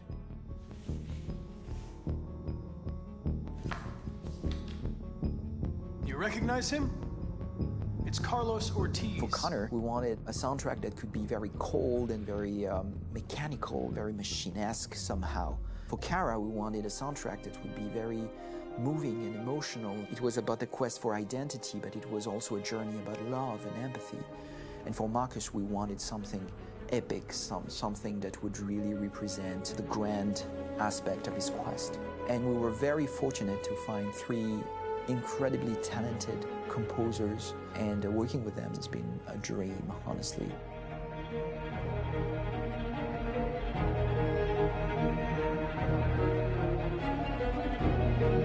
My name's Philip Shepherd, and I'm a composer and a cellist and a producer, and today we're at Abbey Road Studio One, which is my favourite studio in the world, and today we're recording the soundtrack for Kara from Become Human.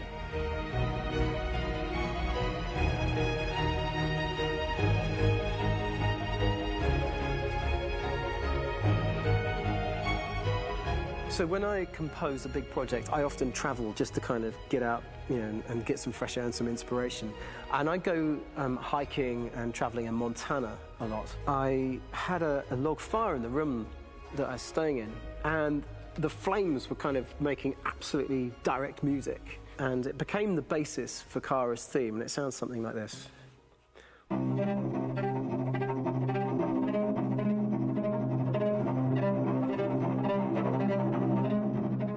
Now, over the top of that, I found a little theme that just seemed to fit over the top, which is taking Kara's name, Kara, and just using like a two-syllable motif, and it sounds like this. We're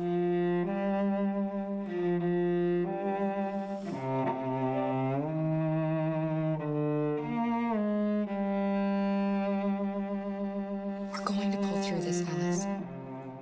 As long as we're together, nothing can hurt us.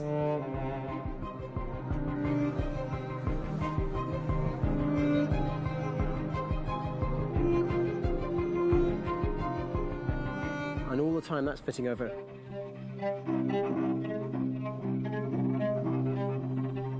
So it kind of works in lots of levels. And in fact, every single theme in the score has one of those elements built into it, and it becomes sort of the DNA of every single tune.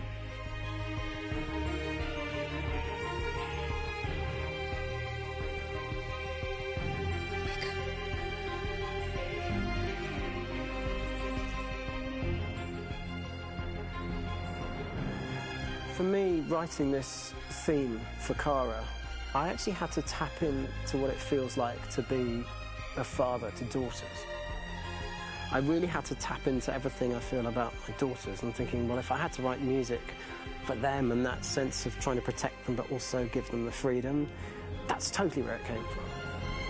Because each composer has been given the sort of narrative responsibility for very different characters, I haven't had to sort of go into other styles. I can actually be very loyal to this particular character and sort of hopefully encapsulate her. But it means also I've suddenly become very connected to this character. And if for some reason it goes to game over early, I'm getting mortified, you know? They're over there! Starting a new project, for me personally, it's always finding the right tone, finding the right color, I like to call it. For me, it's finding that right texture that actually sits against picture really well. One of the biggest things is I created custom instruments for Connor.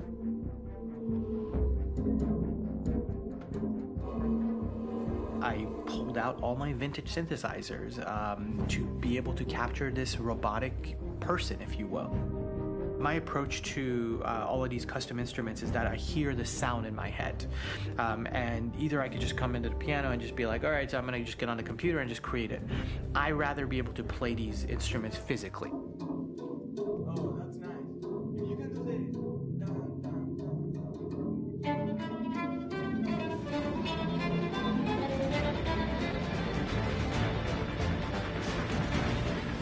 As soon as you see Connor the first time, there is a really interesting thematic idea that you hear, and that's just made out of a Moog synthesizer, but completely manipulated in multiple ways. And it's robotic. It has a little bit of an emotional to it. He's on his mission, so you feel that as well. So it just kind of gives you that cold, motionless, with a mission in hand that you kind of feel throughout the whole thing.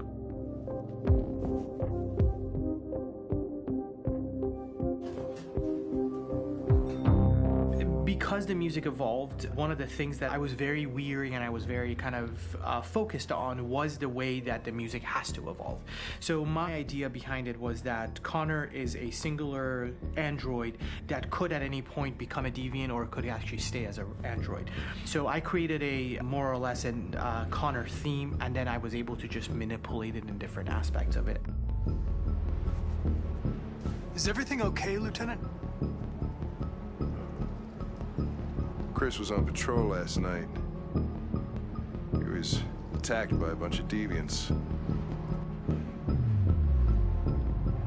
I'm a human being writing for a robot. And throughout Connor's journey, he meets someone, he meets a partner. So how do you deal with a robot feeling? And I've met a partner that I'm gonna work with, or all of a sudden he sees a dead body. Does this robot have an imagination? Does this robot have a feeling? And if yes, how do you translate that into non-emotional music? So it basically at any point I was just like, I can't do this, and then I just do it. Property was damaged and fires continue to rage in several major districts across the city. Some people are asking, have androids become a threat to our security? When I first started really digging in on Marcus, the one thing that I really tried to capture was the transformation process. You know, Marcus is this android that evolves over the course of the game and really goes from kind of figuring out that he's more than just an android. You know, he's starting to develop kind of a human soul in a way. Try to imagine something that doesn't exist, something you've never seen. Now concentrate on how it makes you feel and let your hand drift across the canvas. The other side of Marcus that I really latched onto was that he almost became a savior for a lot of the other androids in the game. So when I started developing the theme for Marcus, I really made it like a church hymn. That's a lot of people for one person. I wanted it to be very simple. I wanted to make it a chordal melody. I really wanted to make it almost like a Bach hymn. The tough thing with that is it had to be recognizable. If I made it too complex from a harmonic standpoint, it would be hard, I think, for people to kind of pick it out and recognize it. It's very acoustic derived, but it's also been treated with a lot of effects and things to kind of put it into the space that I felt the sound should be in. It can be beautiful, it can be haunting, it can be extremely powerful from an action standpoint, and I'm really happy with the way it turned out. The music is there, but it's subliminal and it's emotional, and people are feeling it, and it's not distracting. And that's tricky with a game like this, where you have to have a lot of ins and outs like that, where the music kind of has to get in and out of these moments. This is a war we're fighting with the humans.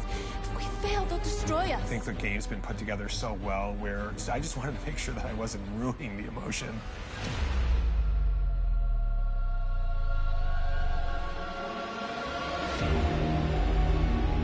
I gotta be honest, when we first started on this path, I said, oh man, this could be pretty messy, you know? I mean, it could feel disconnected, but I mean, it's amazing how they really guided us and got us to really kind of all be in the same world, but at the same time feeling completely different. So it's really gonna stand out and kind of be one of those games where people are really gonna notice the music and kind of how it was crafted, and, you know, and all the hard work that went into being able to pull it off in a graceful way.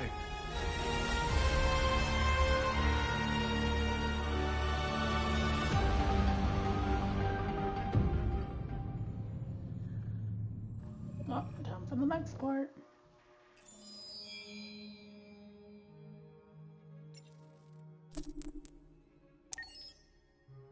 Time to see our girl, who we rarely been with.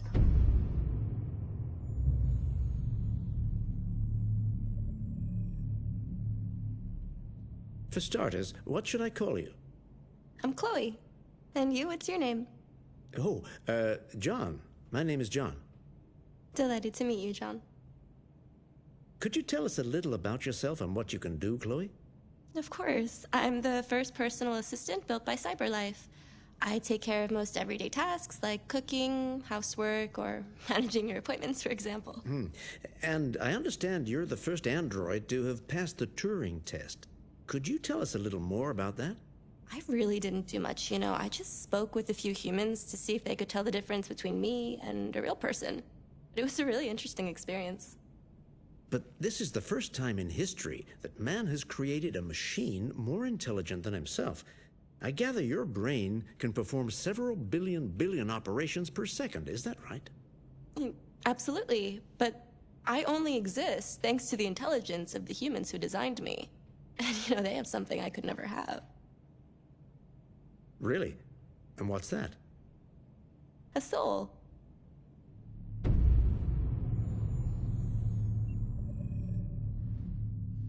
Damn. Damn, bro, she thought.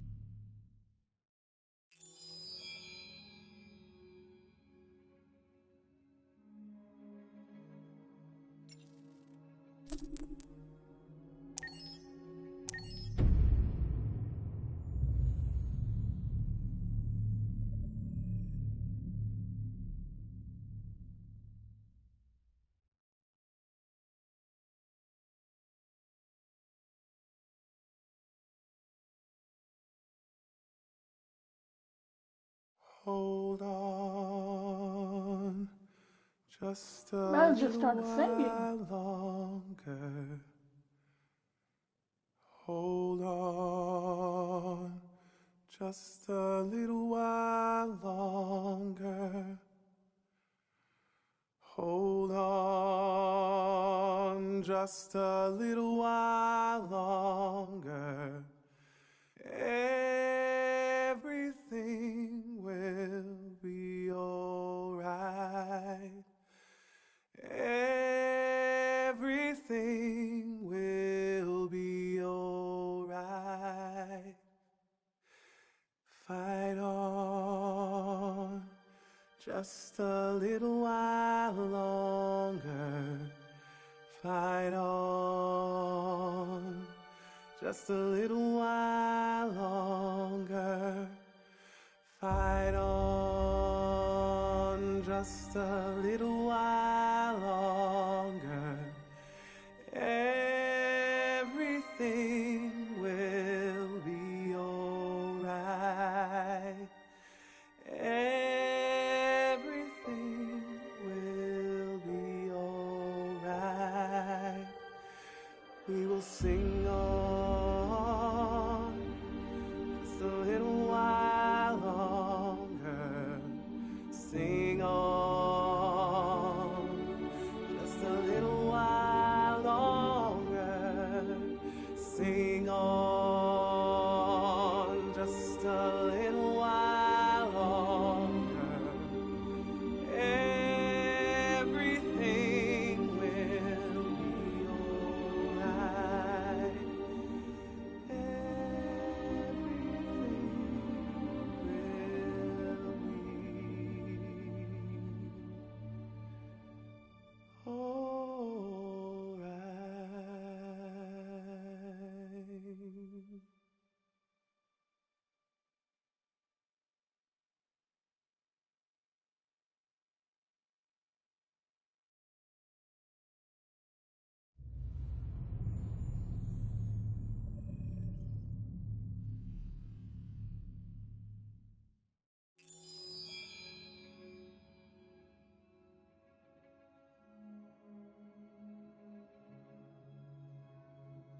But was it alright? Did he make it?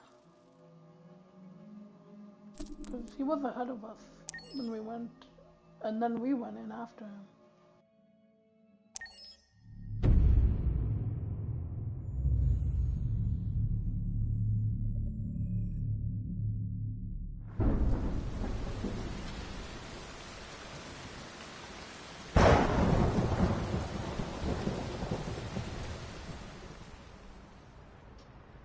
Rock-a-bye baby in the treetop.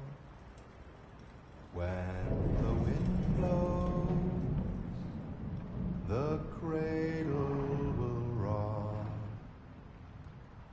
When the bough breaks, the cradle will fall. And down will come baby, cradle and all. Rock-a-bye baby in the treetop. When the wind blows, the cradle will rock. When the bough breaks, the cradle will fall. And down will come baby, cradle and all. Rock-a-bye baby in the treetop. When the wind blows, the cradle will bow breaks, the cradle will fall, and down will come baby. The guy we made shut up. Cradle and all.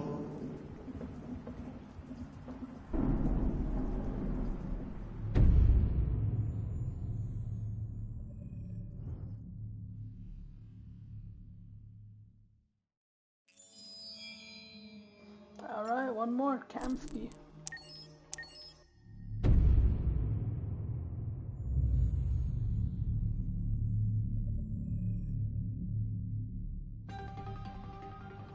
In the space of a few years, androids have completely transformed the world in which we live. By letting androids into our homes and factories, the CyberLife company has made them everyday technology. The founder of CyberLife, Elijah Kamsky, is a very discreet man. Despite being the CEO of the highest valued company in the world and being voted Man of the Year by Century Magazine, he remains a mystery for most people. That's why we at KNC are so excited to be here as CyberLife opens its doors for the first time. Elijah Kamsky, could you please tell us where we are? Certainly, and welcome. We're currently in CyberLife's production center in Detroit, where all models are designed and manufactured. More than 10,000 androids come off the production line every day. Fascinating. Could you tell us what your goal was when you founded CyberLife? Well, I simply wanted to use technology to carry out all of our most annoying and repetitive tasks, so we'd have more time to enjoy life. I imagine you must have faced many challenges. Yes, there were technical challenges, but the hardest thing was to design an object that we would want to welcome into our homes. We had to imagine a machine in our own image that resembles us in every way, that moves, breathes, blinks like us, but yet is smarter and more capable than any human being. Let me show you around. We're here in Production Unit 4. Could you explain in a few words how the androids are made? Sure. Yeah, it's very simple. We use machines to manufacture machines. I'm trying to see. The removable parts are assembled on a production line, and then we apply a synthetic skin to the whole body. A human operator checks the cognitive abilities with a pre-established protocol, and finally, the android is conditioned and sent out throughout the country. Here's the result. Say something. Hello. I am a RZ400 model. How can I be of service? You can go now. RZ, where's RFA? Trying to get that RFA. Our androids are already replacing humans in many fields. For example, they represent more than 80% of all university professors and 63% of all medical staff. Tomorrow they'll replace our soldiers, and who knows, maybe one day, our leaders, to make the best decisions in humanity's interest. Come on. Replacing humans with machines has led to record unemployment of 28%. What do you think about the situation? Okay. The first steam engines also caused an increase in unemployment. But no one today would imagine turning back the clock. Artificial intelligence makes everyday lives easier. Nothing can stop progress. What's happening here is inevitable. These days, more and more people choose to live with an android rather than another human being. Does this development worry you?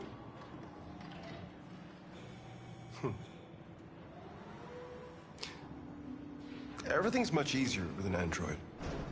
He's already living with one. They obey your orders without ever complaining. They can cook, discuss philosophy with you, have intimate relationships according to your desires. They never say no. Obviously, they are the perfect partner. Everyone deserves happiness. Why deprive yourself of so-called moral reasons when a machine can make you happy? Many science fiction books tell the story of how machines become more intelligent than us and end up confronting us. Aren't you worried about that possibility? I understand the irrational fears about artificial intelligence, but I assure you that will never happen with a CyberLife android. They're designed to obey humans. They're machines. They can't ever develop any sort of desires or form of consciousness. Are you sure? I'm absolutely certain. You can trust me.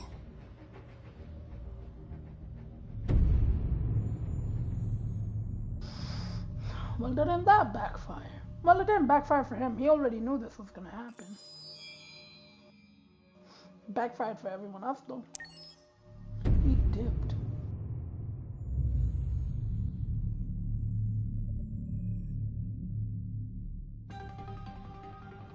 In the space of a few years, androids have complete. I already seen that part. Why am I still there? Alright, now we're on soundtrack. Oh my god. So many. There's so many. Do I really want the soundtrack? Let's do it. Oh, this is simple.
I like the song.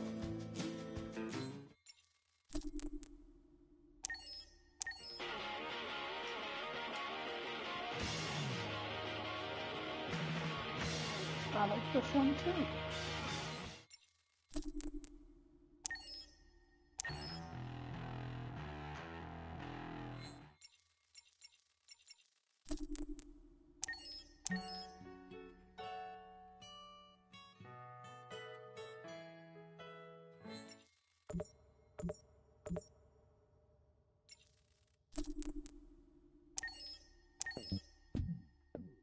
Wait, why was the other one locked? What? Set me free is that a joke? We can't set her free? Okay.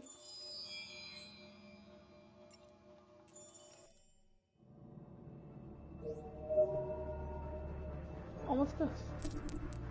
Buy these stuff? Oh, hello.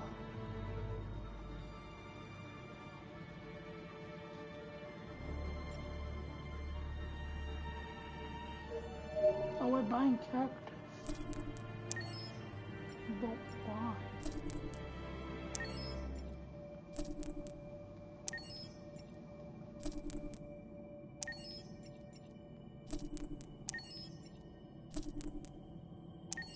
Wow, we really went nowhere with Kara. Never mind, there's more.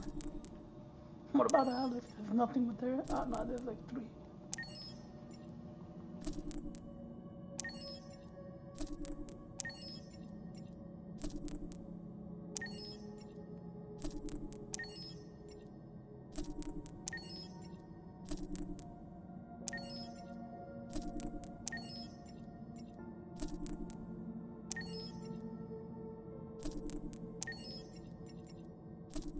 Damn, Marcus got a lot. This one looks badass. Hold up, let's see. That one. Ooh, looking like a cyborg zombie.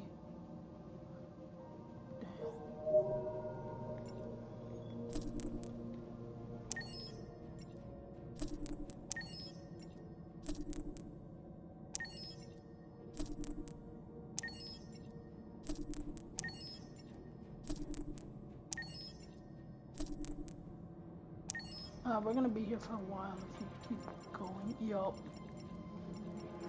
Gotta buy the dog. Yeah, this is gonna waste all our money.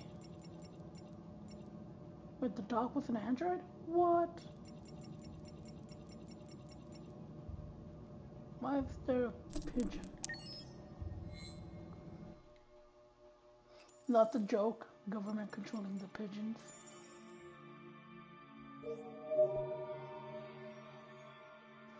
And then you got the same thing with the magazine, which I do not care about. Now the survey. Oh, who's my favorite? Yo, Marcus, bro. Was there a moment in Detroit that resonated with you personally? What was the toughest choice you faced in Detroit? Accepting Alice's identity with Kara, being pacifist or violent, deciding to shoot Chloe with Connor. Oh yeah. Would you have considered having a relationship with an android that looks like a human? Roald answered yes, no, don't know. Wait, I answered that? I said no. Do you think technology could become a threat to mankind? Yes. If you had to live on a deserted island and could only bring one object, what would it be? A cell phone. When did I answer these? Do you consider yourself dependent on technology? Yes. What technology do you most anticipate? Brain-connected device. Yeah, this was probably during my SAO era. Do you believe in God? Don't know. Would you let an android take care of your children? No. How much time per day would you say you spend on an electricity device? More than 4 hours? Hell yeah. If you need emergency surgery, do you agree to be operated on a machine? Yup. Do you think one day machines will develop consciousness? Yup. Who's your favorite character in Detroit? Marcus. And then it was occasionally. And then deciding to shoot Chloe. Now, Marcus being pacifist or violent was so easy. Kill him all. In the beginning, I'm like, yeah, be a pacifist. But later on, after they killed him, I'm like, kill him now. Kill him. That was it for the survey. I don't remember answering most of them.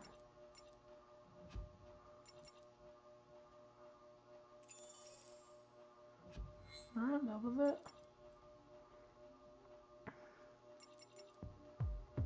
Good day, folks. Good night.